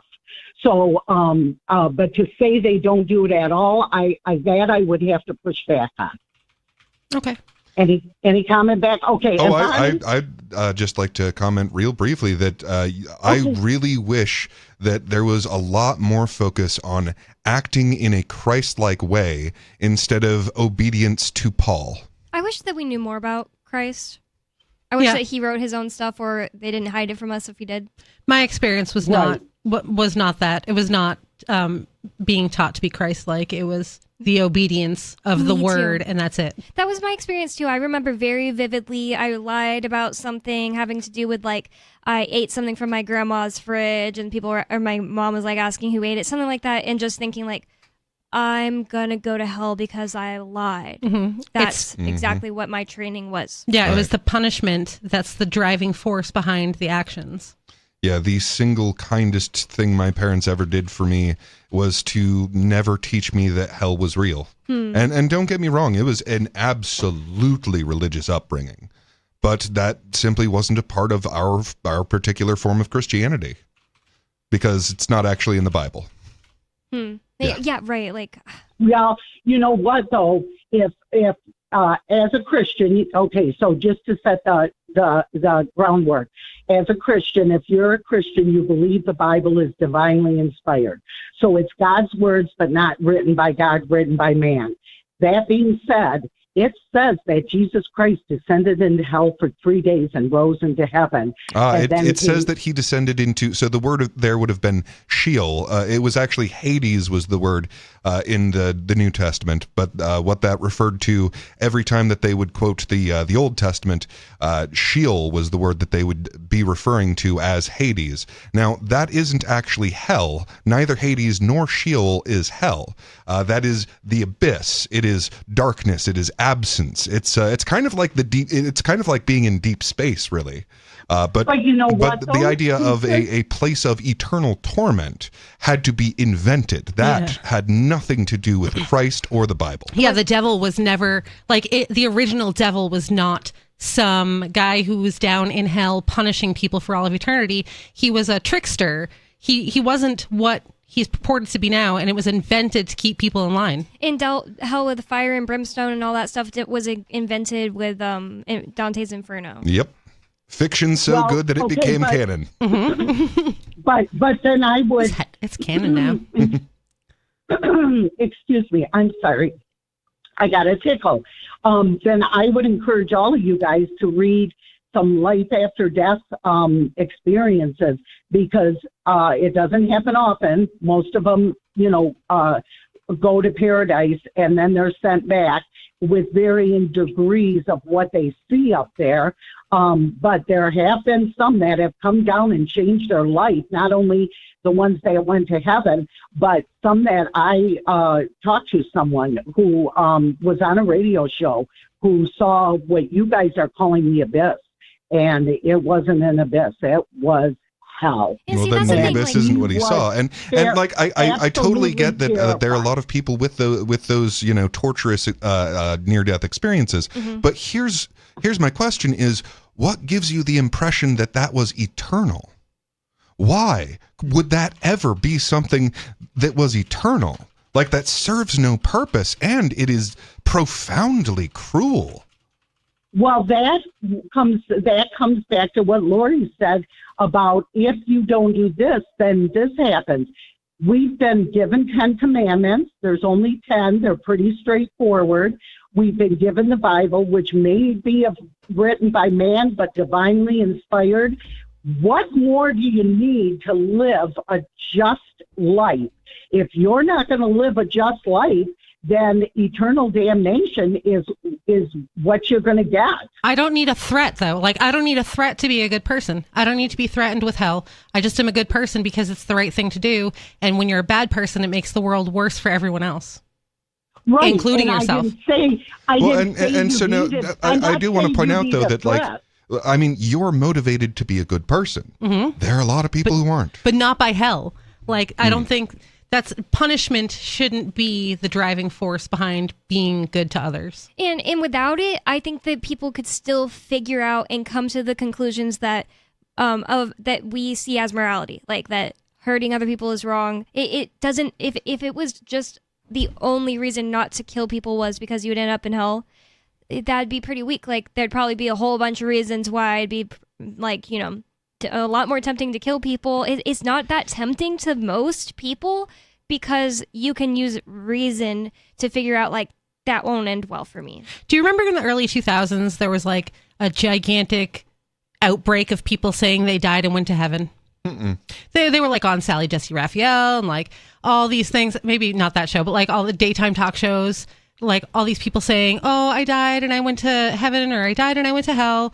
All of these after-death experiences. I personally think that this is the opposite of the satanic panic. Because, so there was this one, it's a really famous one called The Boy Who Went to Heaven, right? And it's about this little boy who dies and he goes to heaven and he meets God and Jesus and he comes back, and it was touted to everybody. People believed it. People still to this day believe this book is real. And the little boy came out and said, I lied for attention. 6 big angels. Right? No, he met God and Jesus, he says. No, the song or the book's name, isn't it 6 big No. Angels? It's called The Boy Who Went to Heaven. Also is the same story. It's about a little boy named Alex. He died, went to heaven and met God and Jesus. And he said straight up, I lied. I lied for attention. I wanted people to pay attention to me, and people still will not just let him, like, won't accept the fact that he lied about it. Wow. Even his dad is like, nope, it's real. Well, so now here's an interesting part, though. So there can be truth to what he's saying, even though it did not happen. And that's one of the really strange things about religion, is that, like, the Bible is, I mean, yes, there are events in it that are supposed to be historical, but it's not a history book. No. And yeah, sure, it describes, like, the creation of reality, but it's not supposed to be a physics book either. Like, the purpose of this is to describe, like, the narrative. But she's not even talking about the Bible. The thing that she's talking about was basically a huge part of my Christianity education growing up, was my mom sitting us down and reading us stories of people who went to heaven and stories of people who went to hell, like 23 Minutes in Hell. Terrifying, horrible book to read to a child. And That's terrible. It's these type of things like, oh, this is my testimony. I was drinking alcohol. Worst life you can imagine. I was such a sinner. And then one day I died and I actually went to hell, and here's what it was like. And tons of these things were things that would contradict each other and stuff like that. And I would ask my mom questions about it because I wasn't even like trying to figure out if this was true, just like because I was a normal thinking person. And a lot of the times it just like depended on which one she wanted to believe in. It's like she was like creating like weaving this reality for herself. Where there was this one where there was a story where there was this woman who went to hell, but she was just shown hell by God, and she wasn't like being tormented or anything. And she saw like Michael Jackson and Marilyn Monroe in there, and that made me so sad. And she saw a little boy in there, and the lady asked God, hey, why is the little boy in there? How are little kids allowed to be here? And he said, unfortunately, he disobeyed his parents. And then right after he disobeyed his parents at like 5 years old, he ran into the road and got hit by a car. That's so gross. So that was one that my mom told me about, but she was really upset by it. My mom herself was upset by it. And then she heard from another like preacher lady, because these people, it's propaganda. It's like honestly satanic in the actual definition of the word. There are these people who call themselves Christians and make up all these stories, and it's just like if you look really into this, it's sick. And these are the same type of people who are like on TV saying, God told me to tell you to vote for Trump. It actually happens. You need to just go watch God TV for 24 hours. Scary stuff. And well, these people would contradict each other, and my mom would make up these excuses like, so what happened was the devil actually told her that, and then God came and corrected her. And I would always tell her, like, isn't that false prophets then? If they got one thing wrong, how are they not false prophets? And there was never an answer to that. That's really gross. Like, Dana, you are still on the line, by the way. I'm just letting Lori talk. Yes. I had you muted there for a second, but how could anyone believe that's that? okay. How could anyone believe that a God that would send a 5-year-old to hell to be punished for the rest of their life because they didn't listen to their parents as a child who doesn't even have proper logical thinking? How could anyone think that that's a just God that they should worship? How? Tell me, please. It's crazy. That is a very, very good question. And specifically, like, it is the eternality of the thing that makes it unbearably cruel. Like, I get the idea of, like, okay, there is something that is warped in your soul, and you need to have that, like, expunged from your being. Right. And the process of doing that is going to be extremely upsetting, miserable, torturous, painful. Okay, but limited. Yeah. Like, you come that's out of not it. eternity. Right. That's why I love Emanuel Swedenborg. He describes these like things where somebody who died, they don't yet know that they're dead, and they go through like say your whole life all you cared about was like being cooler than everybody else. In his example, God made people like that go into this house where it was like room after room of like people praising them over and over, and it gets boring. Yeah. And then they decide like, wait, this isn't like the only thing to live for, and they learn, and then they move on, and they go and get into a higher and higher level of heaven. Like your own personal hell. Yeah. Yeah, and it's like the justice of it is really the problem, because no matter what life you led, you had a finite quantity of crime. Mm-hmm. Like, there is a finite amount of evil that you have done in your life. Right. So to have an infinite punishment for a finite crime cannot be just. To punish people for small infractions for eternity and make that like a normal thing sounds like a good way to make people okay with punishing those who are wrong in like the actual world around you. Yeah. With like prison and or like war, or, and you that's, know. and that's the thing Murder. where, like, you know, with the witch burnings and stuff, right? Mm-hmm. Like, they honestly believed they were doing them a favor, because if you can, in your heart of hearts, have a moment of contrition where the burning of your flesh scares you about hellfire, then I have done you an impossibly big favor by moving your eternal existence from torment to paradise. So anything I can possibly do to you in this life becomes justified. 603-283-6160. It's Free Talk Live. You have any thoughts on all the things we're saying? If you want to tell us we're wrong, you absolutely can. It's Free Talk Live. Thank you for the call, Dana, and we'll be taking more calls in the next segment. 603-283-6160. It's Free Talk Live.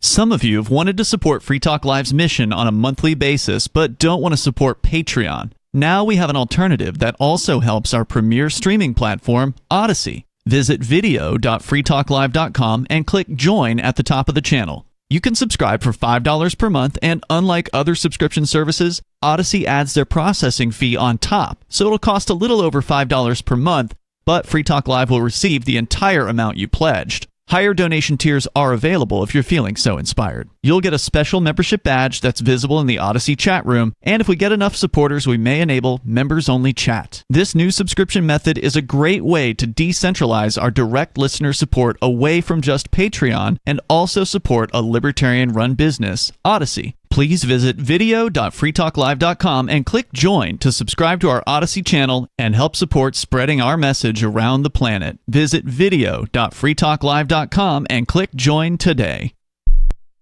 From Feature Story News in Washington, I'm Benji Hire with your Week in Review, a roundup of what's been making headlines these past days. And we start here in the US Capitol with a make-or-break week for President Joe Biden that ended with him staggering on as Commander-in-Chief.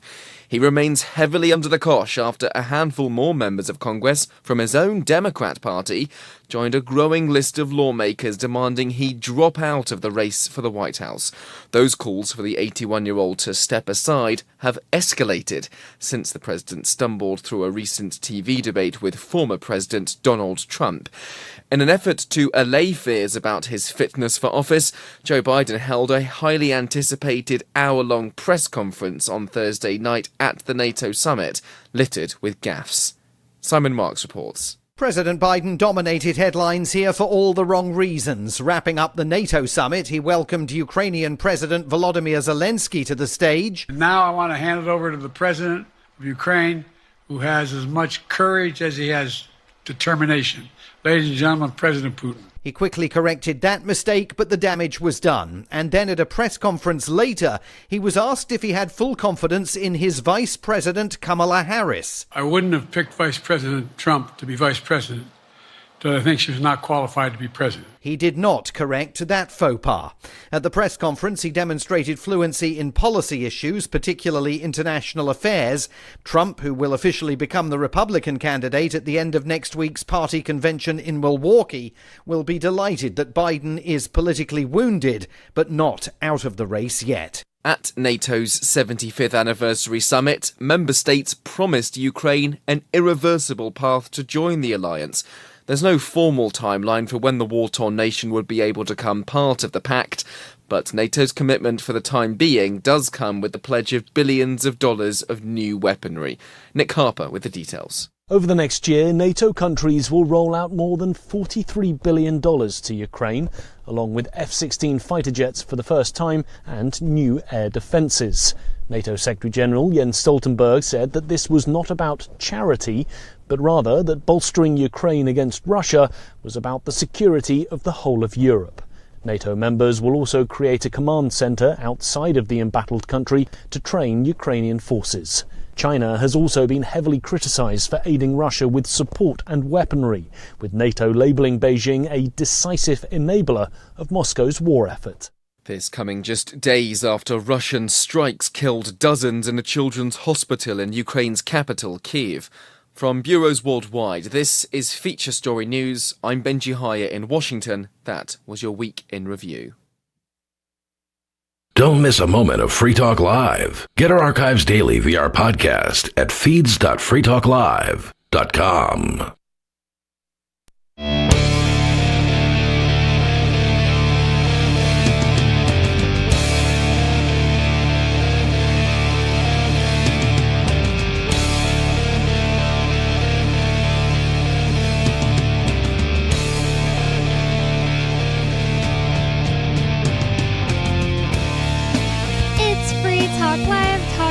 That you control. That's Free Talk Live. And 603-283-6160 is the phone number. That's 603-283-6160. In the last segment, we had Dana call in, and we had a long conversation that lasted the whole segment mostly about religion. And she did say that she wanted to compliment me, and I kind of forgot that when I hung up on her. So I'm sorry, Dana, but maybe tomorrow or the next day you could tell us about the other topic you had. But in the studio with you tonight, you've got me, Bonnie, Lori, and Peakless Mountaineer. And Free Talk Live is brought to you by LibertyMinded.com. Official Free Talk Live gear like t-shirts and hoodies are available at LibertyMinded.com. Plus, you'll find a unique collection of funny and cool liberty-oriented clothing at LibertyMinded.com. That's LibertyMinded.com. And on the phones, we have Sarah from New Mexico. Sarah, you're on Free Talk Live. What's on your mind? Yes, I don't understand why they make such a big deal about Joe Biden and the replacement. It's not important because I'm just going to pull that Democrat lever because, New Mexico, all the kids get free meals at school and they feed them at the park. Because the Democrats run the state, and then all of the buses are for free. Yeah, that's not a real thing, Dana. Sorry, that's not a real thing, Sarah. Free is not real. Right. What they are is paid for by theft.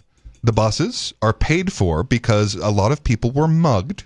They were threatened with imprisonment or worse if they did not give away their money to the government, and then the government used a tiny portion of that, on average about 20%, to feed people and to run the buses. Also, voting down party lines simply because you want to vote down party lines is a silly reason to vote. I mean,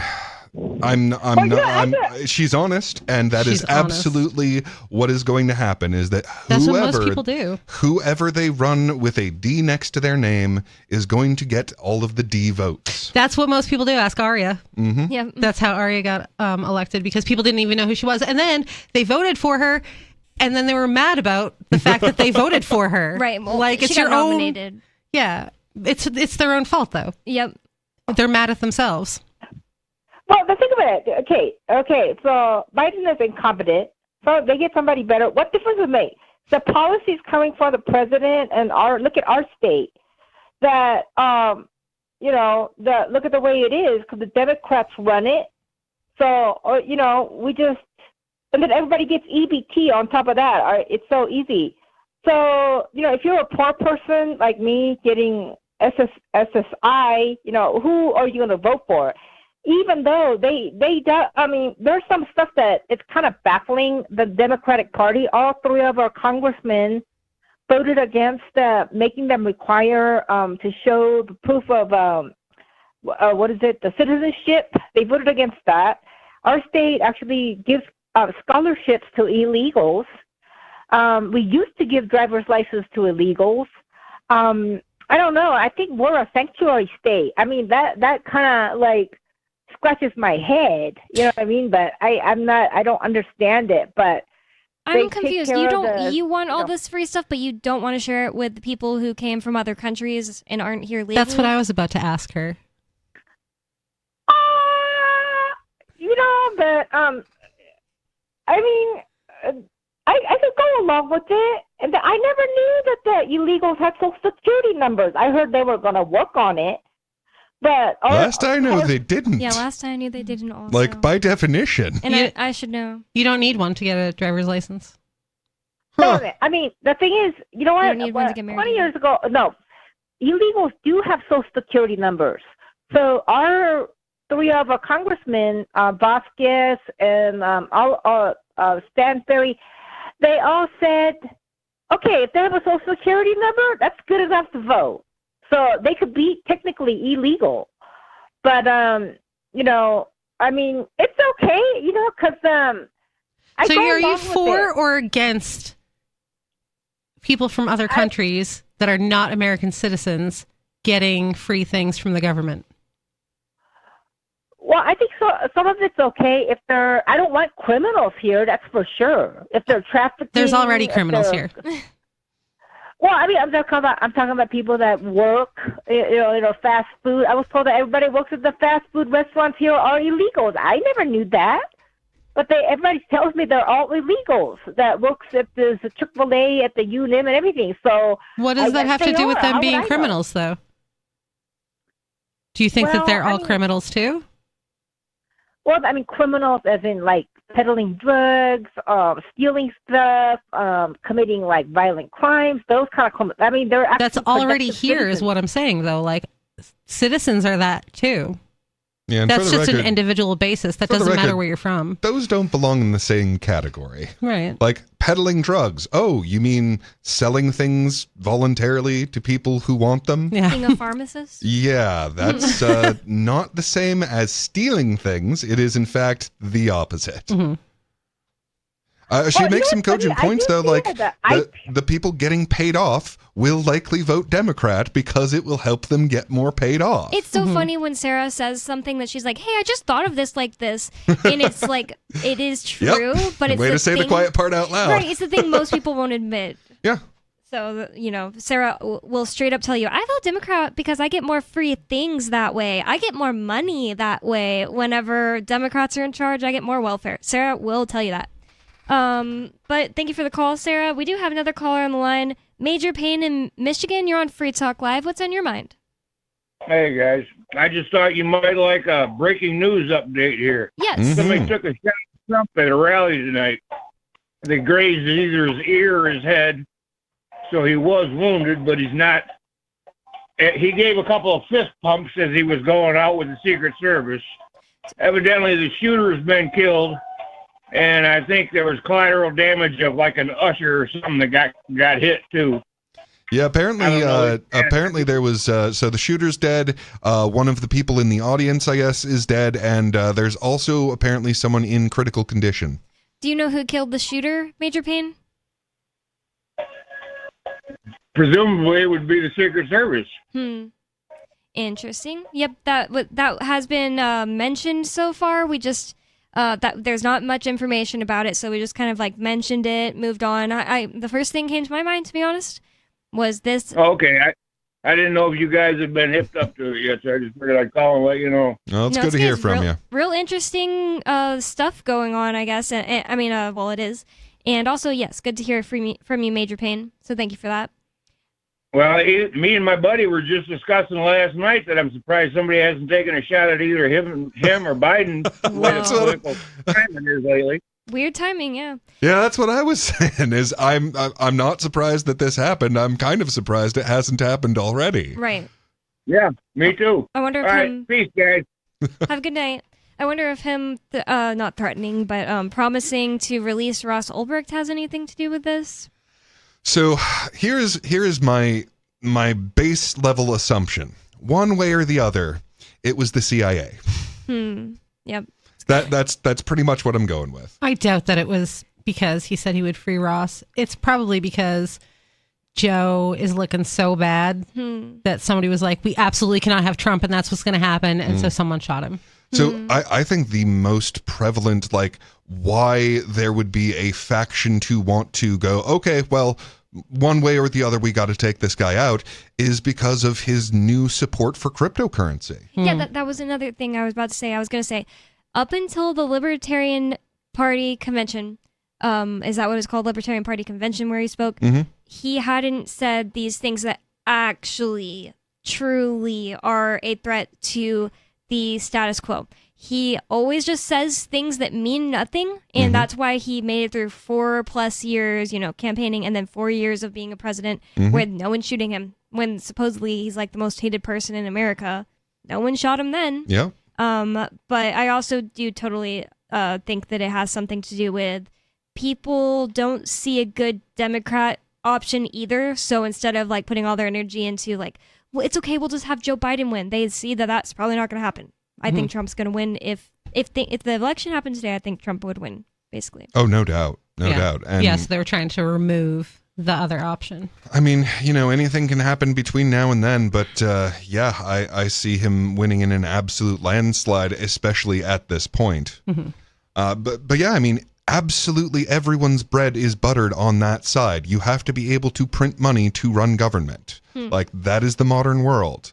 And every intelligence agency on Earth gets paid in US dollars. So they are the ones who have like absolutely the motive, means, and opportunity. I mean, it could be both reasons at the same time. Oh yeah, no, like not exclusive of each other. Yeah, no, like that. Those are the same thing. Yeah. Like when JFK promised to dismantle the CIA brick by brick, we all know what happened to him. Yeah. This is just another part of that. Like, you threatened the people actually running the world. Yeah.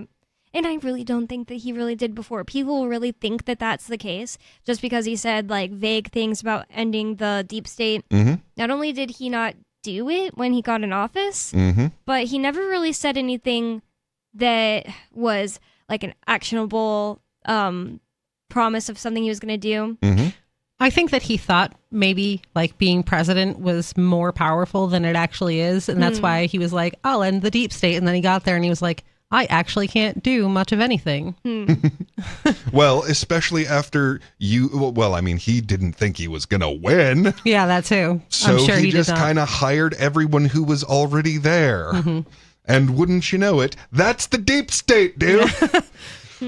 Yeah, so either that or it's just not up to them. Maybe they get shown and they get taken into some closet afterwards and they're like, we will kill you if you do anything different than what you're supposed to do. And yeah. They're just like a mascot. Yep. Basically, Yeah, they're the face of the company. Right.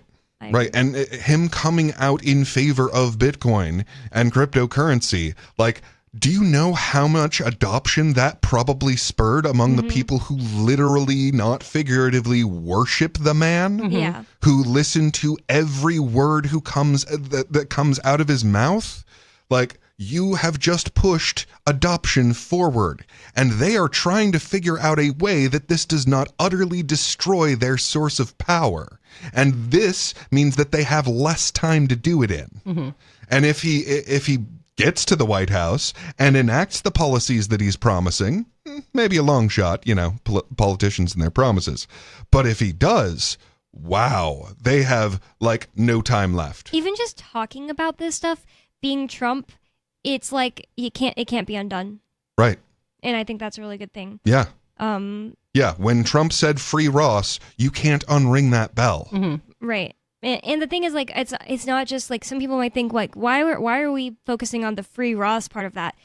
That is so much bigger than people think. There was clearly a deep state organized, attempt at putting this person behind bars for the rest of his life. And then they they believe they succeeded. That is not just like a run of the mill miscarriage of justice. That is the things that judge did, like being able to keep important evidence out, and the way she talked to Ross's defense, and that was obviously lockstep from the top. You are getting orders. You are getting Ross Ulbricht, and it's not just like some drug dealer. Like, yeah, I mean, like if what Ross did had been continued, propagated, expanded, we could not have had a 2020.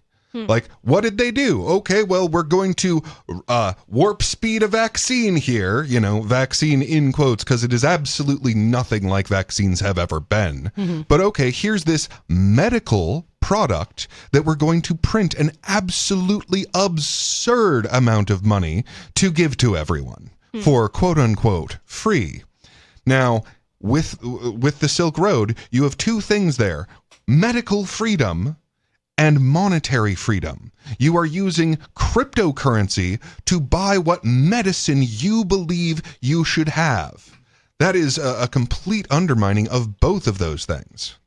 And that's why he got 2 life sentences. Yes, it is. Absolutely.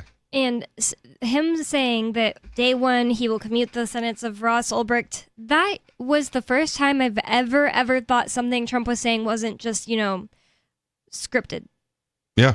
I mean, and it might have literally been scripted, like he decided that he was going to say that before he said it, or he wrote it down before. But I just mean, it's something that Trump said that wasn't handed down to him from the deep state. Honestly, my brain goes 2 ways all the time, even about celebrities. I'm like, I have this train of thought about what I think about this if this is organic, and I also have this simultaneous train of thought about what I think about what this person is doing or saying if this is all orchestrated I'm saying deep state because we're talking about Trump. I don't usually say that. I say they, them, and those. Yeah, the people who really run the world, orchestrated stuff. And you can think about both those things at once. And then you can have conversations about both of those things, what if it's this way, what if it's that way, compare and contrast. Well, that was the first time I've ever thought there's no way that this is something that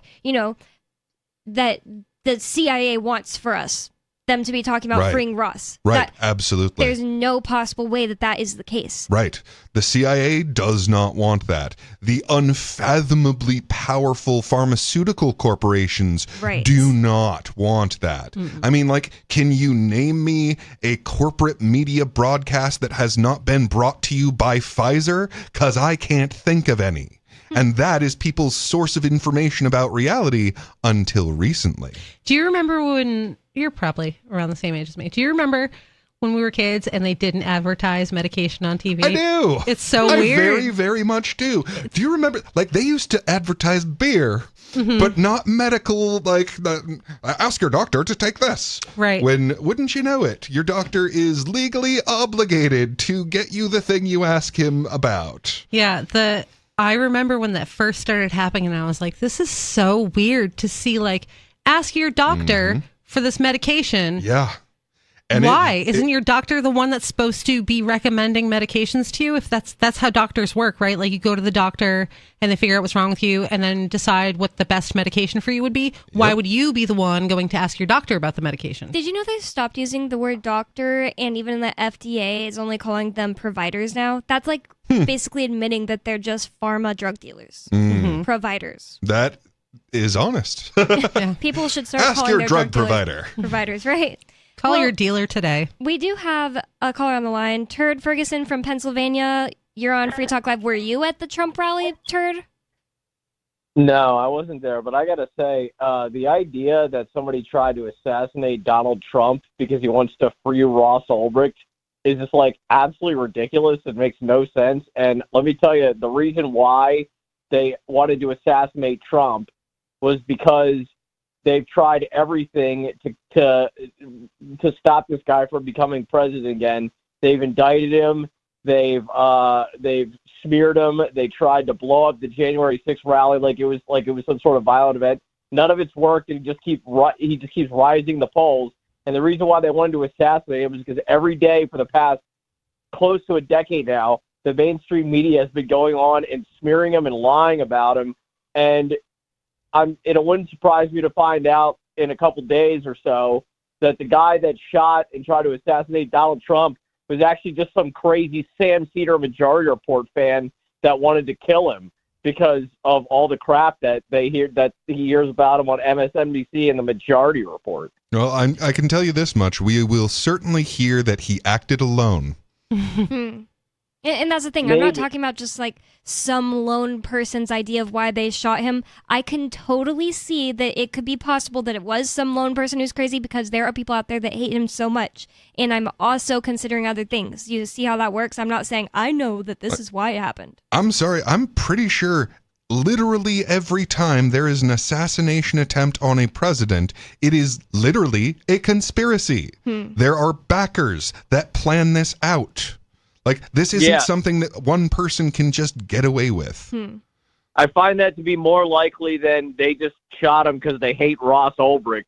No. So it's not a matter of Ross Ulbricht.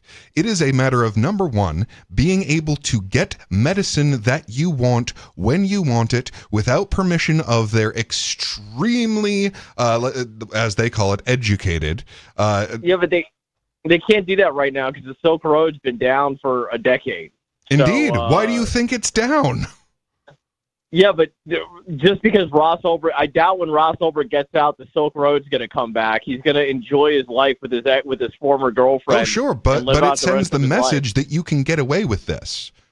And that's really the important part. And the other thing is, I never claim some random person on the street is saying, I hate Ross Ulbricht, I don't want him out. I'm saying them and those, use somebody to kill someone when they start actually breaking from the script. And the proof I have of them breaking from the script was, in part, what he said about Ross Ulbricht. I don't think that this will be the last attempt on Donald Trump. No, probably not. People really hate him. Yeah. Like Turd was saying, they've tried to smear him and they've tried to, throw him in jail and all this stuff. None of it's worked. Yeah. And people still love him. And he's still winning in the polls. There is one thing they haven't tried: running a competent opponent. No, they don't have any of this. Well, no, they do. They do. Oh. They just, they can't. I haven't seen that's how political machines work. That is topic? that you can't? There's hierarchies and blackmail involved, so you can't actually run this person instead of that person, because the person whose turn it is will destroy you if you do. I've just never seen competent politicians. So before you guys hang up on me, let me just say this too. Hang up on Tucker Carlson predicted that they were going to try to assassinate Donald Trump. Everybody says he predicted this like 6 months ago, and everybody said he was a conspiracy theorist and that he was crazy. And now it's been proven that Tucker Carlson was right about that. So I just wanted to throw that out. There's a 180 of a human, huh?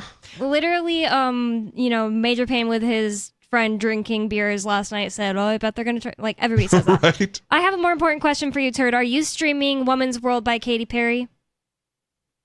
No, but I did see part of the new music video from Katy, and she looks so hot, and her Ozempic body is absolutely banging. I just wish she didn't lose so much of her boobs, because I think it took a lot of the fat away from her boobs. They definitely are smaller, and I even thought about that. But one thing I love about Katy Perry's new look is she is not just overly filled in the face. She just looks like she's Katy Perry, but a little bit older, and it's amazing. I'm so happy she didn't go get like big giant fake cheeks and big giant fake lips. Like, she looks like herself. Maybe she has like some Botox, like most people do, even in like regular society, especially among celebrities. She looks hot. She's very spankable. You should definitely stream the song so that way it can go higher up in the ranking, because people are trying to boycott her, and it's really dumb just because they think Dr. Luke raped Kesha, and I don't believe it. Yeah, that is dumb. And you should get back into the Katy Perry room so we can talk about how hot she is. Anything else, Turd? That's it. Thank you for the call, Turd Ferguson. Yeah, I wanted to talk about, like, why would it matter that he's potentially freeing Ross? And it's okay, let's talk for just 1 second about why political prisoners exist. 2 reasons. 1, they might actually do something. 2, they are symbolic. Like, look what happened to Assange. I mean, yeah, he's finally out after being, kidnapped and tortured for years on end, but that happened to send a message that you cannot get away with this. Right, and that's why he had to take the plea deal. Right. I want to say that I find the fact that conspiracy theorist is like some kind of derogatory comment annoying. Well, it's annoying. So like, this all is going it means to sound is that you like have a conspiracy theory. about conspiracy. But it is like, this is a documented fact. The CIA invented that term to smear anyone who was going against the official line about JFK. But yes, I understand that. It's just that people fell for it. It's annoying. They're really good at it. Like, these people, they literally invented propaganda.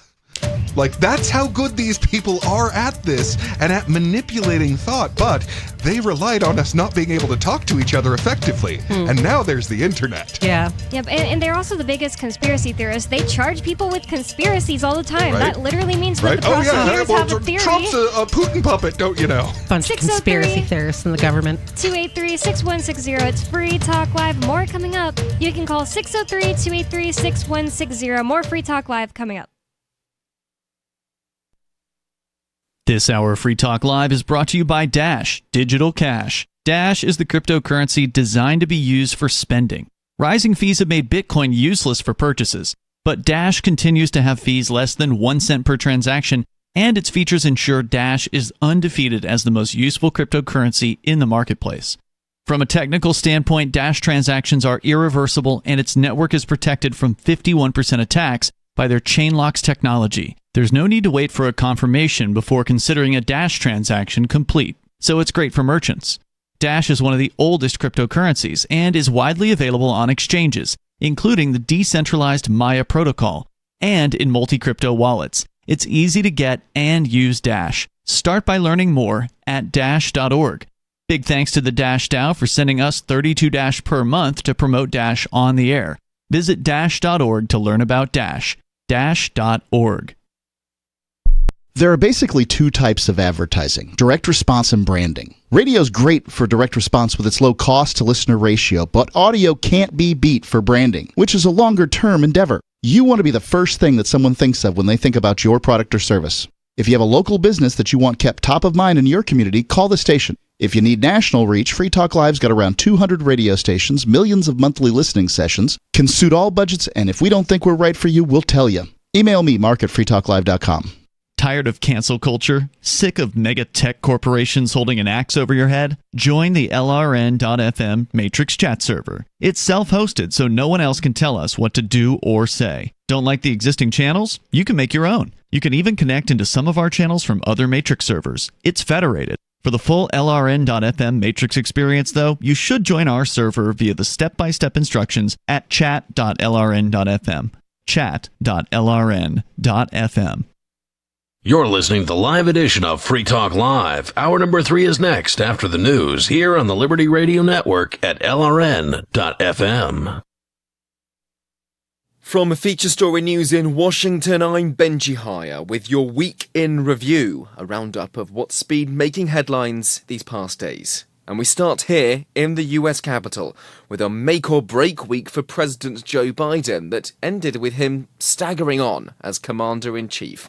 He remains heavily under the cosh after a handful more members of Congress from his own Democrat Party joined a growing list of lawmakers demanding he drop out of the race for the White House. Those calls for the 81-year-old to step aside have escalated since the president stumbled through a recent TV debate with former President Donald Trump. In an effort to allay fears about his fitness for office, Joe Biden held a highly anticipated hour-long press conference on Thursday night at the NATO summit, littered with gaffes. Simon Marks reports. President Biden dominated headlines here for all the wrong reasons. Wrapping up the NATO summit, he welcomed Ukrainian President Volodymyr Zelensky to the stage. Now I want to hand it over to the President of Ukraine, who has as much courage as he has determination. Ladies and gentlemen, President Putin. He quickly corrected that mistake, but the damage was done. And then at a press conference later, he was asked if he had full confidence in his Vice President Kamala Harris. I wouldn't have picked Vice President Trump to be Vice President, because I think she was not qualified to be president. He did not correct that faux pas. At the press conference, he demonstrated fluency in policy issues, particularly international affairs. Trump, who will officially become the Republican candidate at the end of next week's party convention in Milwaukee, will be delighted that Biden is politically wounded, but not out of the race yet. At NATO's 75th anniversary summit, member states promised Ukraine an irreversible path to join the alliance. There's no formal timeline for when the war-torn nation would be able to become part of the pact, but NATO's commitment for the time being does come with the pledge of billions of dollars of new weaponry. Nick Harper with the details. Over the next year, NATO countries will roll out more than $43 billion to Ukraine, along with F-16 fighter jets for the first time and new air defences. NATO Secretary-General Jens Stoltenberg said that this was not about charity, but rather that bolstering Ukraine against Russia was about the security of the whole of Europe. NATO members will also create a command centre outside of the embattled country to train Ukrainian forces. China has also been heavily criticised for aiding Russia with support and weaponry, with NATO labelling Beijing a decisive enabler of Moscow's war effort. This coming just days after Russian strikes killed dozens in a children's hospital in Ukraine's capital, Kyiv. Our correspondent Megumi Lim was at the stricken site earlier this week. I'm at a children's hospital in the Shevchenkivsky district in Kyiv, where a Russian missile attack took place. Rescue workers are working to clear the rubble from the site, but the rescue work has paused because another air raid alert has been issued. A siren just blared out and people have moved away from the destruction site. Rescue workers believe that there may be people still stuck under the rubble at this children's hospital, but it is unclear what the number of casualties are at this point. So far, we are seeing reports that there are at least 5 people who have been killed and about a dozen people injured in Kyiv alone as a result of today's attack. But we are also expecting the number of casualties to rise as rescue operations continue, and not only in Kyiv, but also in other parts of Ukraine where Russian missile attacks took place. French politics remains in flux. Politicians are far from any coalition agreement following an unclear set of election results that produced a hung parliament. No party has a majority. The left-wing alliance, which has the greatest number of seats and surprisingly beat out the far right, has not agreed to a possible leftist prime minister. Ross Cullen's been following the stalemate in Paris. The French president wrote a letter to the public that was printed in regional newspapers on Thursday. Emmanuel Macron called on parties to form a united front to govern, but MPs refused to heed the call for unity, with some saying the president was in brutal denial, others demanding he replace the prime minister immediately, still more arguing that the prime minister should stay in place for now. The centre-right Republicans refused to join any coalition with Macron's party, and the left-wing alliance gave the condition for joining that only their manifesto must be fully implemented by the president. From bureaus worldwide, this is Feature Story News, your hourly newscast return from Monday. For now, I'm Benji Haya in Washington, and that was your week in review. Facing mounting criticism that lethal injection is cruel and outdated, Ohio has replaced it with a system that quickly and humanely rips off the heads of death row inmates using powerful robotic arms. The new device is designed to be as humane as possible, emitting soothing white noise and putting prisoners on a cushioned seat before its metallic talons dig into their necks and painlessly wrench their heads off. Ohio Department of Corrections Director Gary Moore praised the machine, saying, quote, "Our new system is a hallmark of compassion. Now these deaths will be pain-free because the machine's claws are coated with topical anesthetic." Quickly pulling off a prisoner's head is considered less cruel than lethal injection, which requires 3 separate chemicals. And Ohio isn't the only state changing the way it handles capital punishment. Last month, Texas unveiled the Machinator, which humanely squishes up to 50 prisoners at once. Coming up next, is anything valuable buried in the woods behind my house? Our team of investigators finds out. This is the Onion News Network. We're still not sure why you'd want to watch, but our video feed is streaming nightly for free at cam.freetalklive.com.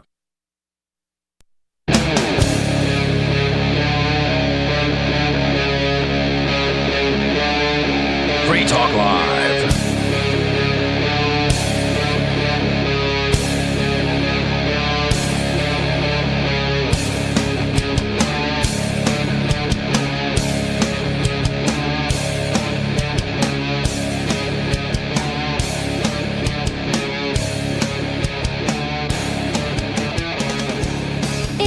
Talk Live, talk radio that you control, and 603-283-6160 is the phone number. That's 603-283-6160. And we've been podcasting since podcasts began, but we're launching a new podcast anyway. Our new podcast is 30 to 45 minutes long, and it's going to be released once a week. You can find it at freetalkcast.com. It's brought to you by the same people who bring you Free Talk Live, and we'd love for you to check it out. Again, that's freetalkcast.com. With you on Free Talk Live tonight, you've got me, Bonnie, Lori, and Peakless Mountaineer. And I'm just going to go straight to the phones. We have David in San Francisco. David, you're on Free Talk Live. What's on your mind? Hey, well, howdy. Before I get started, just give you a heads up. My battery is just about to die, so if I disappear here, it's not because of you.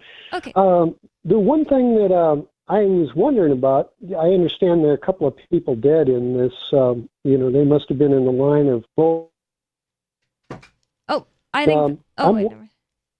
And whether or not Trump had any insurance on this rally. Usually, I've been in theater management for years, and when you book a hall, you're supposed to get insurance. And for his supporters to have gotten killed in this, whether or not they're going to get stiffed, like Trump usually does to everybody else that he does, whether it's his lawyers or anybody else in his life, he usually rips them off.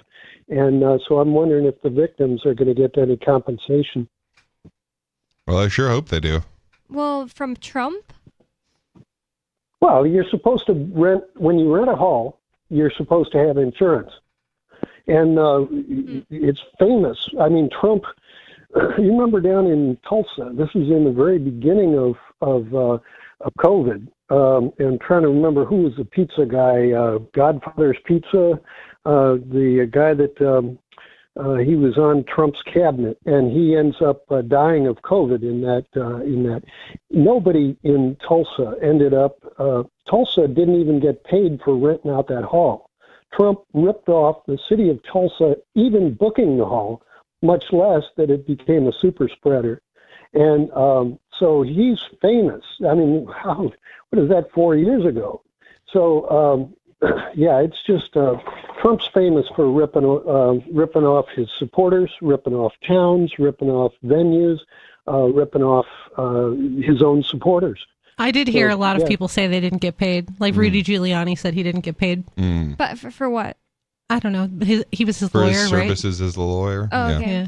I gotta say, in no way do I consider him to be liable for this. Either. No. I mean, maybe like there's you are some liable crazy... for your actions, not the actions that other people do to you. You decided to go in public and stand near Donald Trump. I'm not saying you deserve to get killed, but that is definitely a risk that you're taking. Right.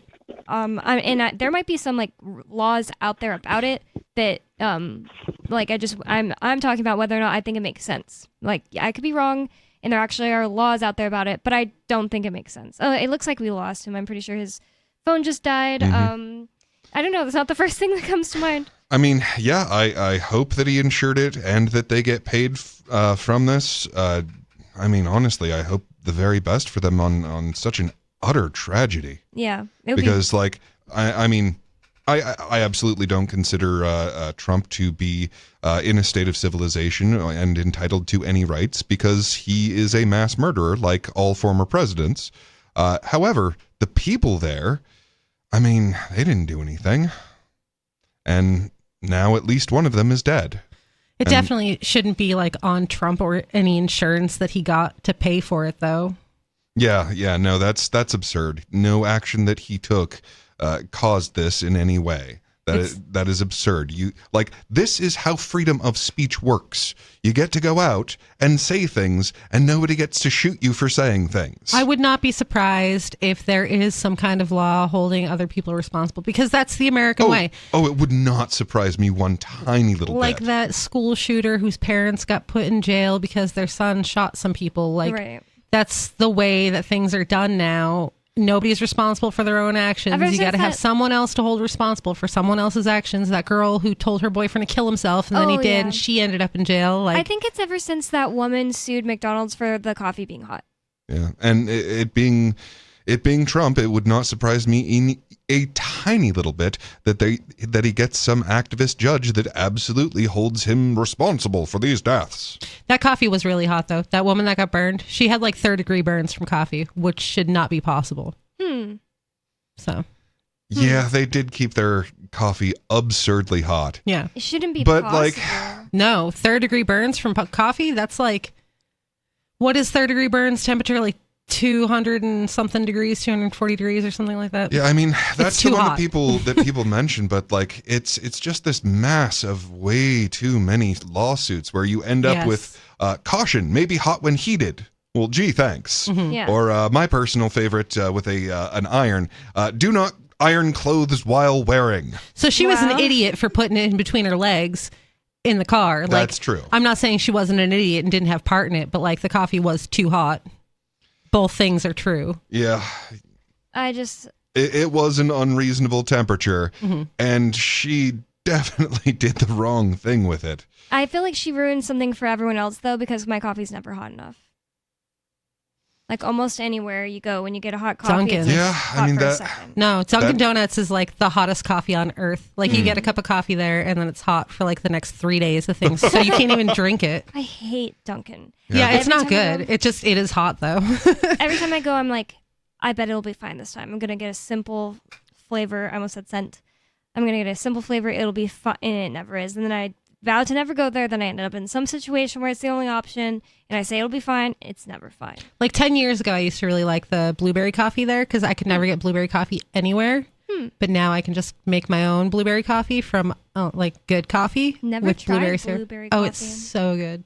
Don't get any like blueberry crumble or anything like that. Get actual good coffee and like blueberry syrup and put it in there. It's so good. Nice. I am a coffee fiend. Me and Peakless Mountaineer are drinking coffee I made for the show. Yeah, I was going and that- to on this last break, but it's not hot anymore. And yeah, I mean that is one of the things that happens when people sue over way too much. And I mean, this is the problem of a monopoly on the court system. It turns out it's up to the people being paid to have trials whether or not a thing deserves a trial. Gee, maybe conflict of interest much? So of course they choose almost everything to go to trial so that they can get paid. Yeah, if they make it more likely that if someone brings up a lawsuit that they'll be able to get a payout, then more people are gonna have an incentive to sue people over this and that. I mean, South Park did an episode on this where And when people have been like tremendously sued for things, they do frequently respond by no longer offering them. Yep. So yeah, one person's benefit and everyone else's loss. Yeah, so like McDonald's, if you go get hot coffee there, probably is just like, wow, this isn't even hot, you know? Well, they learned their lesson that way. So I know this is a bit of a segue whiplash here, but one of the things I wanted to mention and just didn't have time during Dana's segment, she was talking about truthful history, like honest history. And oh man, is she correct about that? Like, if you look at the textbooks of everything else, like chemistry textbooks say chemistry, and algebra textbooks say algebra, but history textbooks never say history. They'll be like the Great Experiment or Westward Expansion, or like there's always this twist to it because they are, they are feeding you a narrative that serves their ends. And the other side of it is like they are distinctly designed to make people hate learning history. Because if you want people to hate doing a thing, make sure that they are required and punished if they don't remember names and dates. Like, it is bizarrely difficult for human brains to do that. And, well, you get punished if you don't. So, so it's like physically painful to do the temporary memorization necessary for the testing, and that leaves a permanent mark in people's view of learning about history. Yep. Whereas this is the subject that is utterly perfect for the thing that humans are best at remembering, like deeply, which is narratives, stories. We live our lives by stories. We love them. It's why we pay millions and millions of dollars to go see movies, is because we love stories. And I wonder why that is. Yeah, and history is perfect for teaching that, if that's what they wanted. But they do not want that, because once people start learning history, like all of these things that seem like one-offs are part of an actual, like, never-ending war, for example. Like, oh no, well, we're generally peaceful, but in this one exception, we just gotta go get these guys.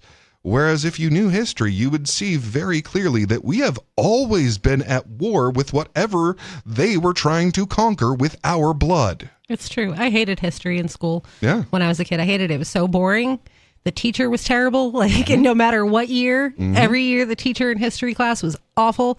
And then I accidentally fell in love with learning history I really find, like, atrocious things interesting. So, like, all the atrocities of the world. Right.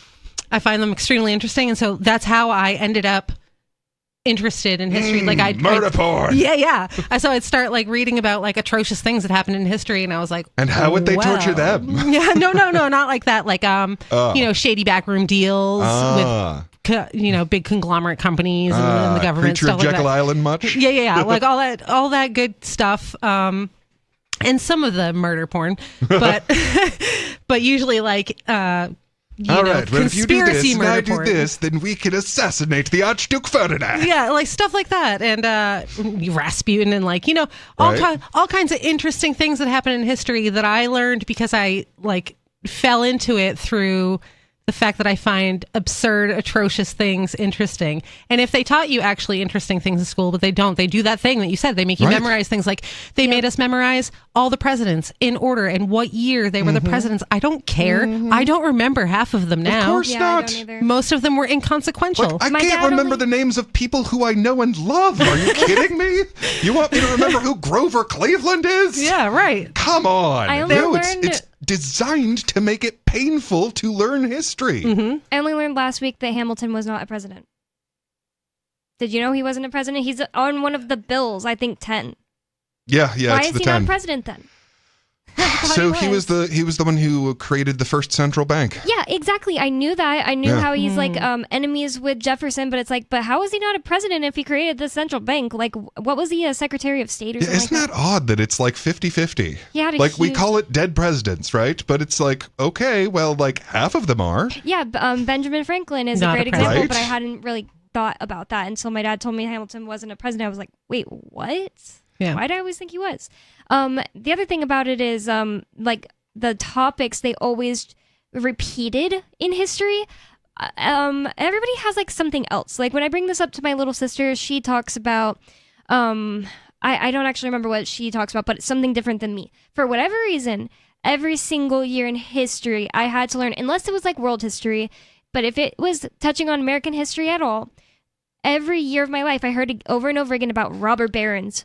Oh, there were these big bad business guys, and then basically we came together to form unions to tell these robber barons that we wanted a living wage. And I had to learn that over and over and over and over again. And it was boring. And I had this teacher, she was like a Mormon and a Republican, and one time I wrote an answer to a test where I was like talking about how socialism is bad, and she put like excellent exclamation point.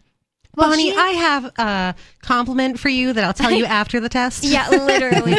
Well, she had some good points. I also didn't like some stuff about her, but she had some good points, and she played us this video, even though it was like that topic that was from History Channel, where it was all about like details and stories about what's his name, like Rockefeller and all that stuff, and we were like enthralled. Like my whole class was like, we want to learn more about like this kind of stuff. Is so cool. And we were all like, wait a second, Rockefeller's kind of cool, not gonna lie. He did some super cool stuff. He's a mixed bag. He's definitely a mixed bag, but like the thing that I utterly despise the man for, and will never stop, is he destroyed medicine in the world. Like, so here's how that one happened. So like upside, part of the like I said, he's a mixed bag. Like, he got together all of these incredibly brilliant minds, and because he was getting them to tinker with his oil to create new products, they literally discovered how to synthesize every chemical in existence. Whoa. Yeah, that's how that came about. Like, that's where 100% of the synthetic medicines came from, was him paying a bunch of, scientists to figure out how to turn his oil into different stuff. And it turns out you can turn it into everything. Wow. And that, the advance of chemistry from that single man and his paying people to do it is just unfathomable. But what happened immediately afterward? So he used his connections in the government to put pressure on all of the medical academies. So all of the places where people were learning medicine, learning to become doctors, they were all just getting sued left and right out of existence because there were these unfollowable laws that were not only on the books, but actively being enforced, again, at his behest. And so here's the real twist of the thing. So he gets to be this great philanthropist because he donated all of this money to all of these hospitals and medical academies. Tell them which ways to do things. Well, here's the thing.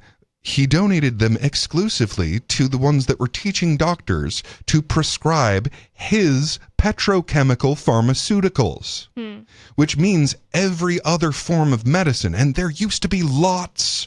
Like, there are homeopathic medicines in the medic packs of the Civil War. Wow. And I got to tell you, you don't cart things around in a war that don't work. Wow. Right. So there were all of these paths of medicine that ceased to exist because they were targeted and they weren't propped up by his wealth. So the only singular path that survived is the one that we have now. And of course, at the time, America was just doing so much better than the entire world in everything because we had this brief period of relatively free markets. So everyone in Europe got rid of all of their paths of medicine except this one. Wow. And poof, gone from the planet. Was he, the AMA destroyed medicine. That's what I was going to ask. Was he a part of that, Yes. Rockefeller, the AMA? Yes. So basically the AMA, I don't remember what it stands for, American Medical Association, right, is just, hey, we are the right people. We have the right opinions. And if you don't agree with our style of medicine, you're not part of the AMA. And you can still practice, but you don't get to call yourself nowadays it's provider. But back then it was doctor. You had to call yourself if you weren't doing things the way that the AMA does them, can't remember what the Western medicine is that they call it. I don't remember what it's called right now.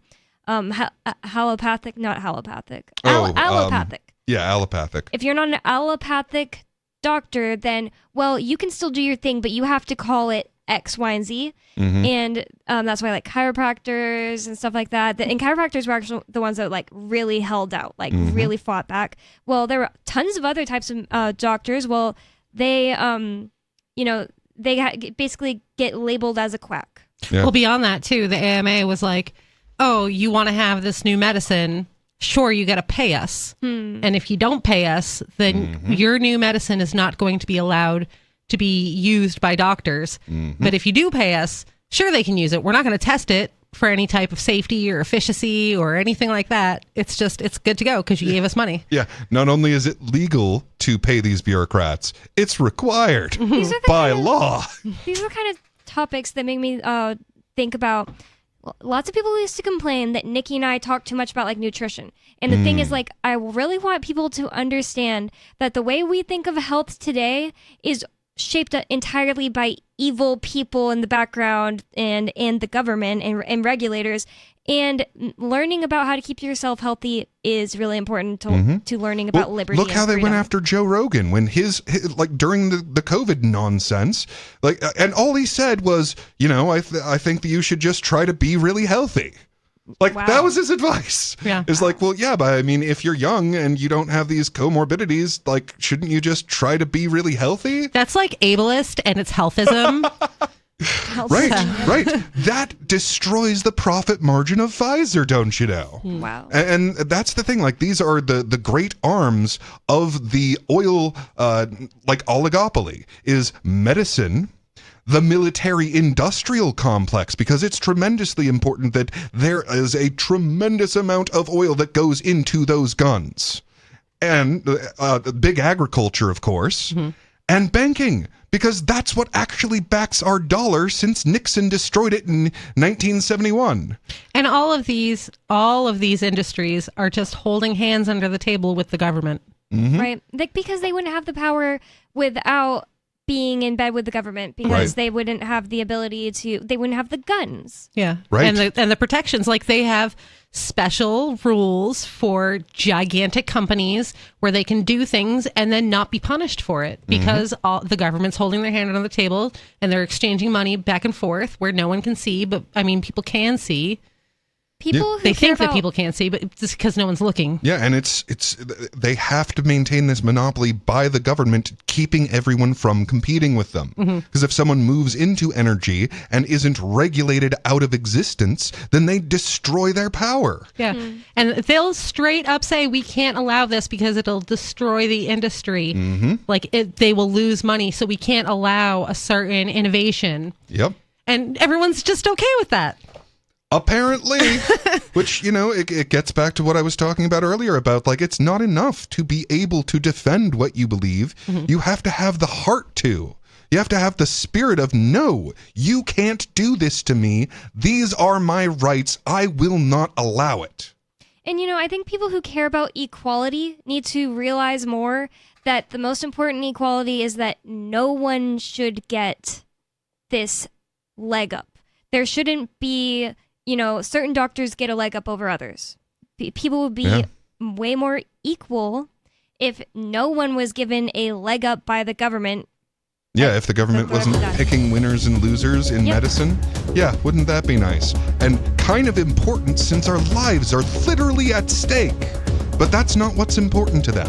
They don't want us to live long, healthy, productive lives where we think about things. Right. 603-283-6160. Last segment of Free Talk Live is coming up, so if you have anything you'd like to add, call 603-283-6160. More Free Talk Live coming up. This is the Onion Week in Review. Gushing women voters announced Monday that they just can't help but feel an uncontrollable attraction to the sexist Republican Party. Saying they should know better but just can't resist the GOP's reckless neglect of women's health issues, smitten females across the country are reportedly driven wild by the GOP's blatant chauvinism. I can't say no to bold, misogynistic politicians who think their authority extends to my uterus. Whenever you vote for a Republican, you feel like you're doing something a little bit naughty. Top officials within the U.S. military acknowledged Wednesday that they were desperate to be given just one solid war they could really knock out of the park. Citing the recent string of messy, ambiguous military engagements in the Middle East, members of the Pentagon brass called for a conflict against a sovereign nation with a standing army and a clear-cut bad guy who employs conventional tactics and weaponry. No roadside bombs, no plainclothes militants hiding out among innocent civilians. Just a fair fight where two sides shoot at each other and someone wins. We're absolutely great at that. This is the Onion News Network. From Feature Story News in Washington, I'm Benji Hire with your Week in Review, a roundup of what's been making headlines these past days. And we start here in the US Capitol with a make-or-break week for President Joe Biden that ended with him staggering on as Commander-in-Chief. He remains heavily under the cosh after a handful more members of Congress from his own Democrat Party joined a growing list of lawmakers demanding he drop out of the race for the White House. Those calls for the 81-year-old to step aside have escalated since the president stumbled through a recent TV debate with former President Donald Trump. In an effort to allay fears about his fitness for office, Joe Biden held a highly anticipated hour-long press conference on Thursday night at the NATO summit, littered with gaffes. Simon Marks reports. President Biden dominated headlines here for all the wrong reasons. Wrapping up the NATO summit, he welcomed Ukrainian President Volodymyr Zelensky to the stage. Now I want to hand it over to the President of Ukraine, who has as much courage as he has determination. Ladies and gentlemen, President Putin. He quickly corrected that mistake, but the damage was done. And then at a press conference later, he was asked if he had full confidence in his Vice President Kamala Harris. I wouldn't have picked Vice President Trump to be vice president, but I think she was not qualified to be president. He did not correct that faux pas. At the press conference, he demonstrated fluency in policy issues, particularly international affairs. Trump, who will officially become the Republican candidate at the end of next week's party convention in Milwaukee, will be delighted that Biden is politically wounded, but not out of the race yet. At NATO's 75th anniversary summit, member states promised Ukraine an irreversible path to join the alliance. There's no formal timeline for when the war-torn nation would be able to become part of the pact, but NATO's commitment for the time being does come with the pledge of billions of dollars of new weaponry. Nick Harper with the details. Over the next year, NATO countries will roll out more than $43 billion to Ukraine, along with F-16 fighter jets for the first time and new air defences. NATO Secretary-General Jens Stoltenberg said that this was not about charity, but rather that bolstering Ukraine against Russia was about the security of the whole of Europe. NATO members will also create a command centre outside of the embattled country to train Ukrainian forces. China has also been heavily criticised for aiding Russia with support and weaponry, with NATO labelling Beijing a decisive enabler of Moscow's war effort. This coming just days after Russian strikes killed dozens in a children's hospital in Ukraine's capital, Kyiv. From bureaus worldwide, this is Feature Story News. I'm Benji Haya in Washington. That was your Week in Review. You can help spread the ideas of liberty with our Patreon for just $5 per month at amps.freetalklive.com.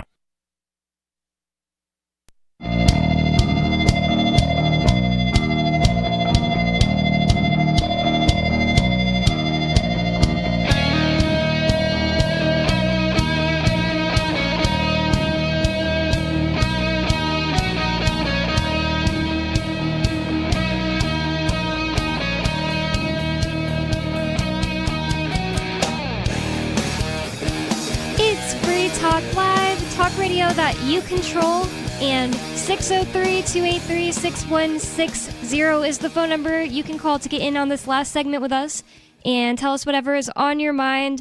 Add your comments about whatever we're talking about or change the subject. It doesn't matter because it's Free Talk Live. With you in the studio tonight, you've got me, Bonnie, Lori, and Peakless Mountaineer. And we do have a caller on the line, so I'm going to go straight to your call. Creighton in Kentucky. Creighton, you're on Free Talk Live. What's on your mind?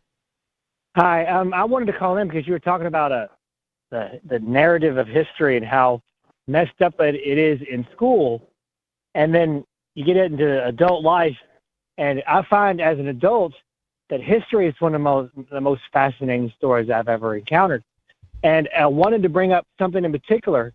I was recommended a book some time ago called 1642, and it's actually a what-if kind of alternative history kind of storyline. It's fiction, but the idea is what if you plucked a West Virginia town from the year 2000 and you plopped it down in Germany in 1642 in the middle of the 30 Years' War. That does sound interesting.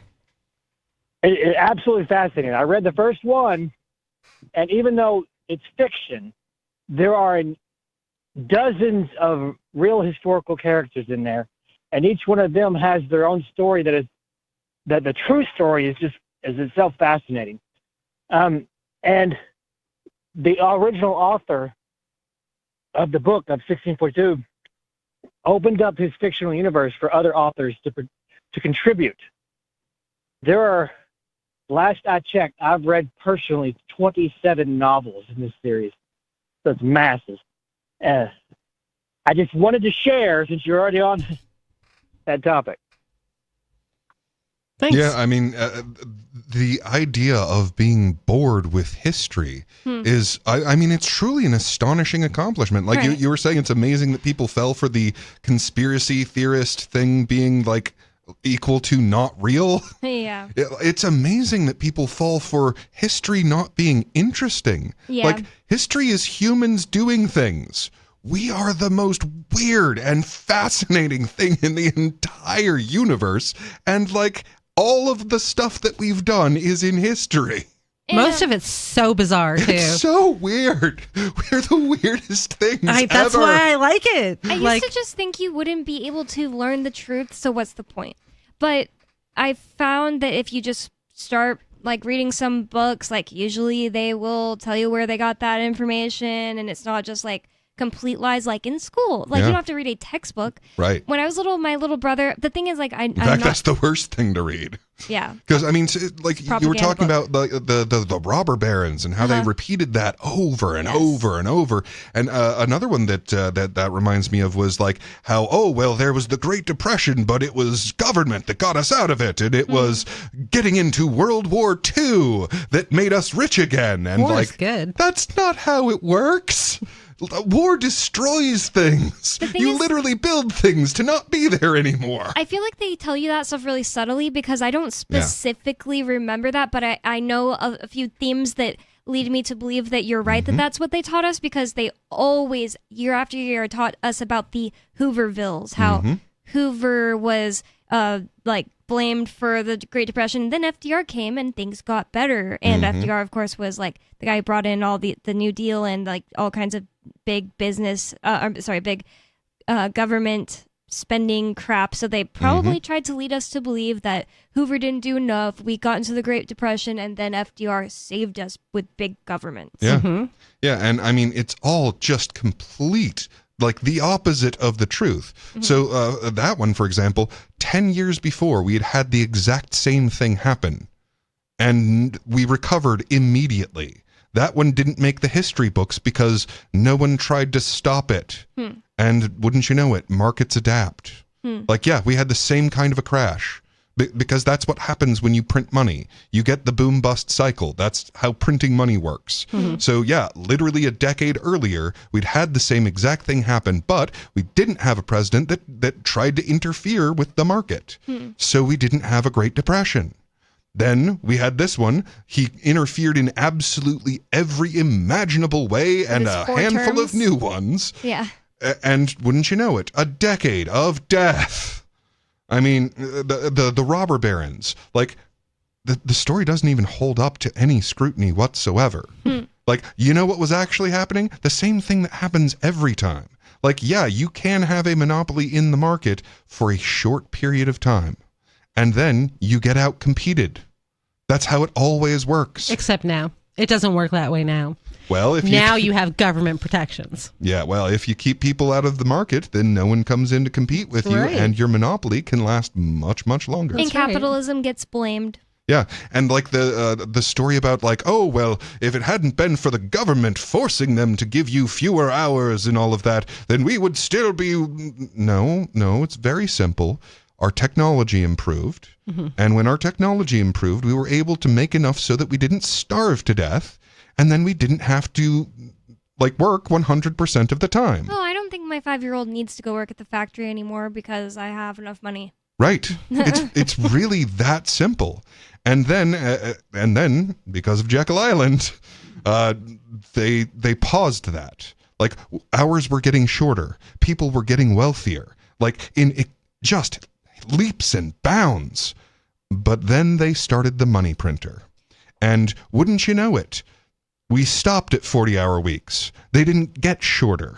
And we're still there over a century later because they have printed money just enough to destroy slightly more than 100% of our technological improvement. You reminded me of something that I wanted to say like weeks ago and I forgot to say it.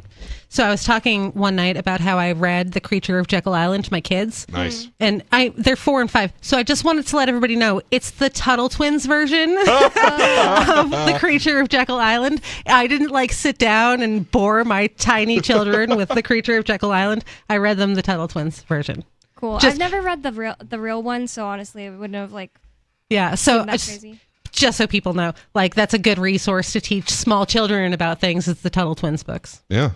That is really cool. Yeah, and man, honest history is so important. And wouldn't you know it, honest history will teach you that the government is not a solution. It is, in fact, the source of the problems. Oh, it's the 10-year anniversary, like around right now, of Tom Woods' the politically incorrect guide to American history. And so he just did an interview where on his Tom Woods show, somebody interviewed him about the book. And he was talking about how basically the other people in his field, because Tom Woods, is a historian. He like went to Harvard, and that's what his job actually is. He's a historian. Well, I mean, but what he does every day is like talk about libertarian ideas and does a show. And he's also moving to New Hampshire for the Free State Project. I don't know if you guys heard that. I did, like you said, in 6 years or something. Really? Oh, that's so long. Well, still awesome. I kind of wondered because his kids are young. Anyways, he was saying that all the other people that are historians, completely politically motivated, and he just can't. It's just like pointless to like go and try to learn history from most of these people. So like that's something that blocks me a lot of times. Yeah, like, the official historians. Right now I am reading a book by Roger Stone, or I'm actually listening to it, and it's so fascinating. He's not a historian, he's just a guy that used to be like an aide, I think, to Nixon. And he tells like everything he knew himself, and then like just different interviews with different people. All in the whole book is about the man who killed Kennedy, the case against LBJ, and talk about like learning about absolute crappy things that happened in history and being like, dang, just LBJ existing. Like oh my God, was so bad. Just the things that we know about him are so bad. Yeah, he's terrible. As far as Tom Woods goes, I think that he is a perfect example of where it is important to separate the artist from the art. I have a deep appreciation for his contributions, but his personal life is an absolute mess and is not coherent with his stated beliefs. But I am one of those people who like you can like the music and hate the musician. Like that's fine. And I know that, it would be preferable if, he was living according to the ideas that he was espousing effectively. But, I'd still rather him espouse the ideas if you just mean his Catholic be a things, good right? communicator. Yeah. I don't think he's living against like his ideas of liberty. And that's all I care about because I'm not a Catholic. Right. Yeah. Like, because he got divorced and that's the whole thing. Like people. That's it? There's more to it. That's not. It is an absolute I was going to say that's like mess. not a big deal. I mean, even when all of it is, it's isn't interesting. Something that, it doesn't It's bother me at interesting all. human behavior. Yeah. I don't know much about Tom Woods. I don't like. He's like my Ron Paul. So really? Yeah, just because not most people, but tons of libertarians tell their story of like, oh, I always thought this, blah, blah, blah. Then I heard of Ron Paul. I was like, oh, I always thought this. Then I heard of Tom Woods and like couldn't stop watching his videos, So that's how I became a libertarian. And that right there is that's why I have reverence for what his contributions have been. Like he's an absolutely prolific writer. He is a very effective communicator. He is in a different lane than I am, but he puts forward the same ideas. And that's awesome. That's great. Please, let's have as many different ways of putting this forward as possible. Like he's a great person for he's not going to, offend the ears of children, and you can have your like fuddy-duddy conservatives listen to him and like get those ideas of real liberty into their mind. I kind of tricked a friend. I was like, he was like a minarchist, and we had to drive a long way with each other, and I was like, oh, you would like Tom Woods then because he's just like really like mild. Yeah. But I don't know any of like. He's not. I don't know any of the celebritarians. Is that what everybody calls them?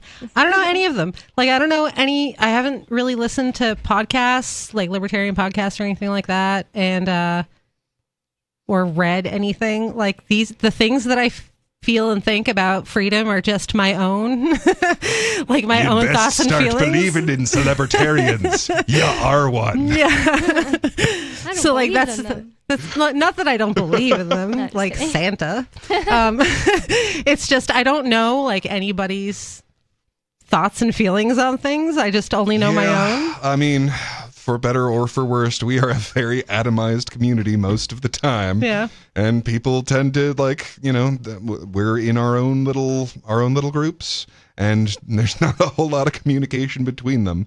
And, there is a downside to that, but it also makes it completely impossible to behead our movement because it doesn't have a head. Mm-hmm.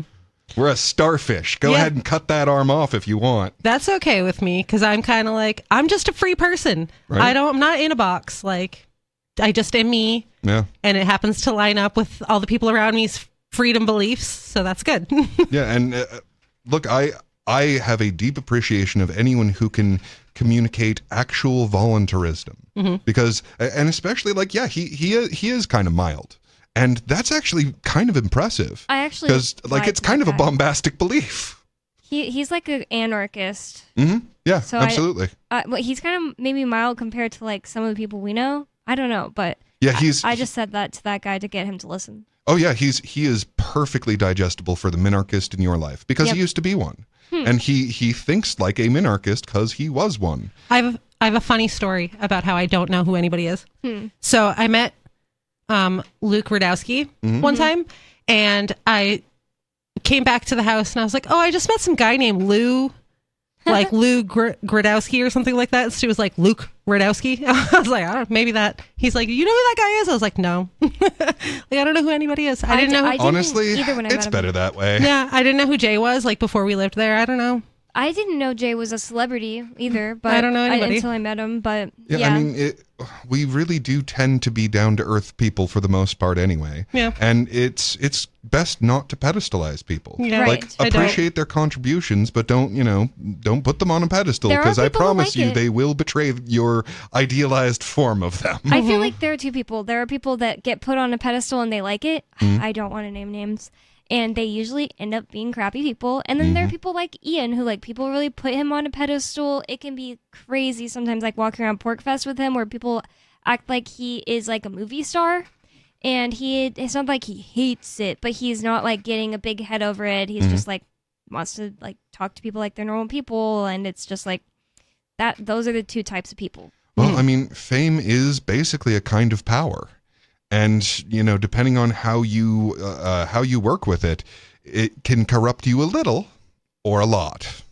And Ian is absolutely inhumanly exceptional at being corrupted as little as possible by his fame. He is a very calm, down-to-earth person. Yeah. Yeah. Another thing I was going to say about history that really makes me just think, how can I even start? Like, I only recently, like in the last 10 years, started really caring to learn history myself, but it's been a really slow process because I always feel that I can't trust anything. And then I hear a convincing conspiracy theory that all history is fake, and I'm like, whatever, I don't care about it anymore. Well, they just went around and wrote a 1 in front of all the, it used to say 816, and now they wrote 1816. That's a conspiracy theory that blew my mind. It's like that could be true, that they created thousands. Oh, well, what I was going to say. It doesn't seem to be the case, but I mean, it's definitely, it's one of those things where they use terms like conspiracy theory so that you do not think about things. Right. And that's the thing. If something's wrong, think about it anyway.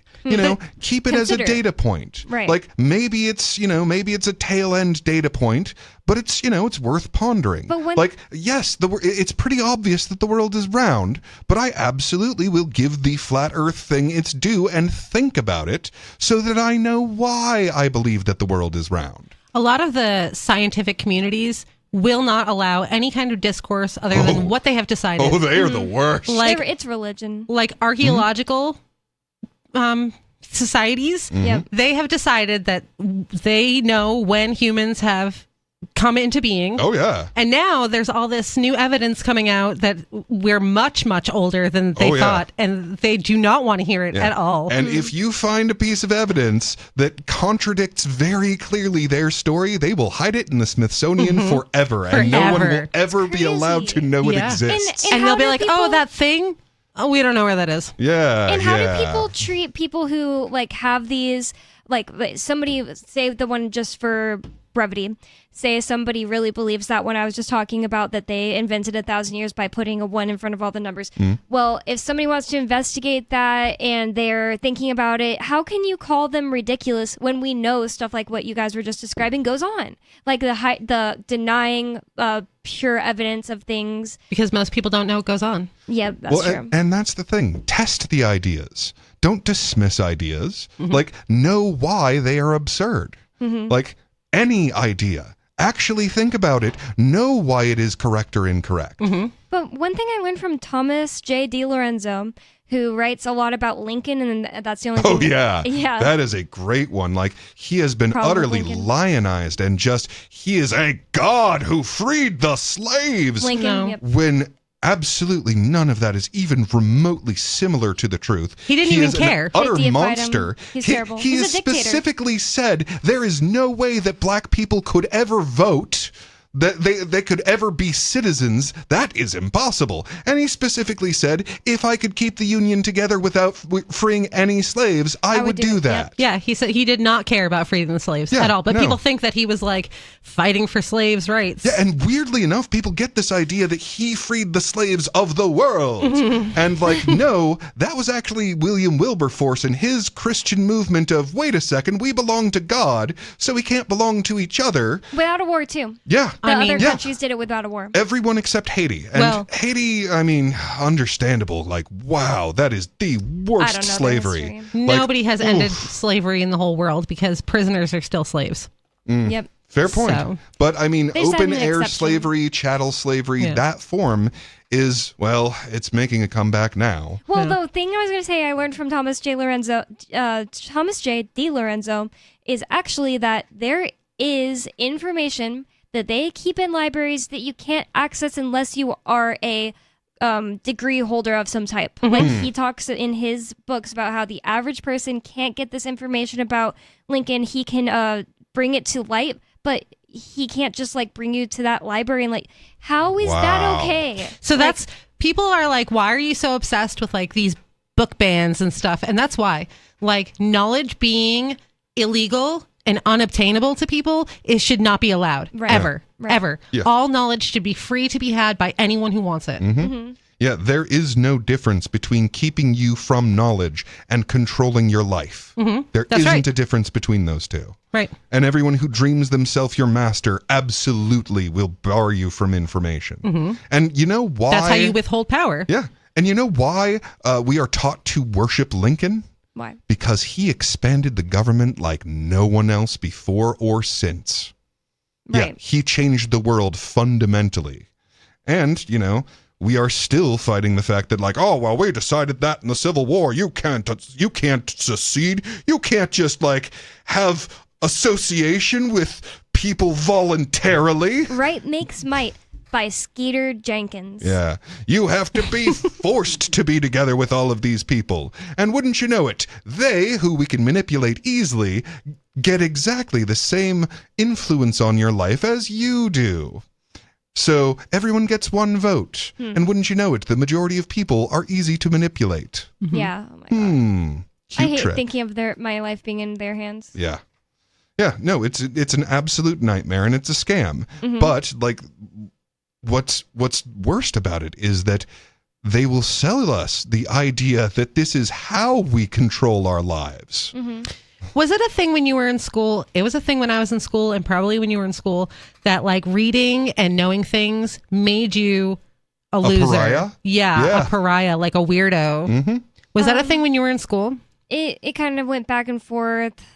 Like, I'd never felt like a loser about it in like third. No, other people fourth. acted like you would be one. Well, I just like it just depended. I remember actually, you know what? I remember the teachers doing it to me more than the kids.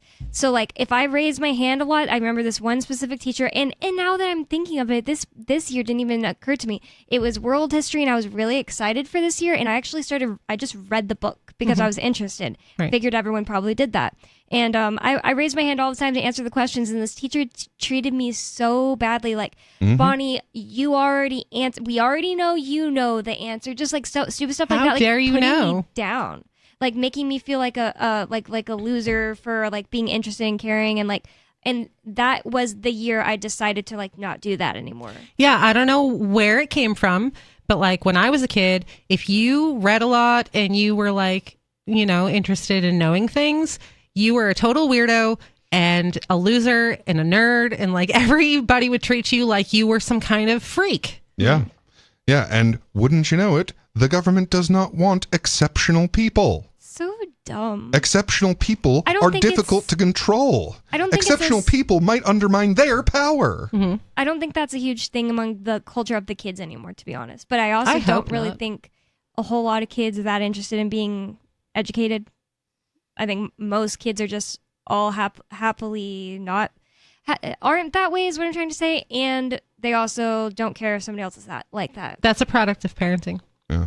My kids, I've been reading to them since they were tiny, and they love to read and learn. Mhm. Like, they want to know things. They want to know everything. My daughter knows things that adults don't know, and I'm always like, wow, how do you know that? And she's like, oh, we read it like 3 months ago. I'm like, oh, I don't even remember. Yeah, and this is another part of that training where they train us to keep each other in line. Right. Like it was mostly the students, at least in my case, Me that too. like they were the worst part about being smart and knowing things and being passionate about learning. Mhm. They were horrible. Yep. And it was encouraged. Like Bonnie was pointing out, it would be the teachers that would encourage this kind of behavior so that we get taught to keep each other in line, so that we keep each other down because they do not have the resources to keep us down without us helping them. It just taught me to like not trust other people and be like, all right, I'll just stick to my own little world here and be me. And if I meet somebody that's cool,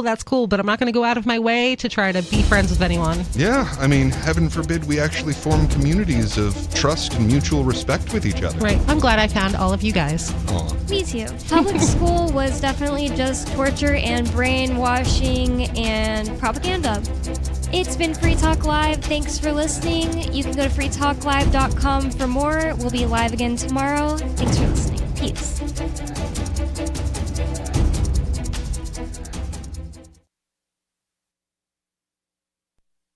The Shire Free Church offers a sanctuary to those seeking an escape from state churches. The Shire Free Church is an interfaith, diverse group of people that may not share identical theological beliefs.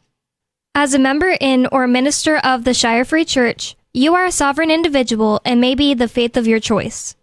We don't claim to have all of the answers. We are open to all peaceful people. We want to learn from each other.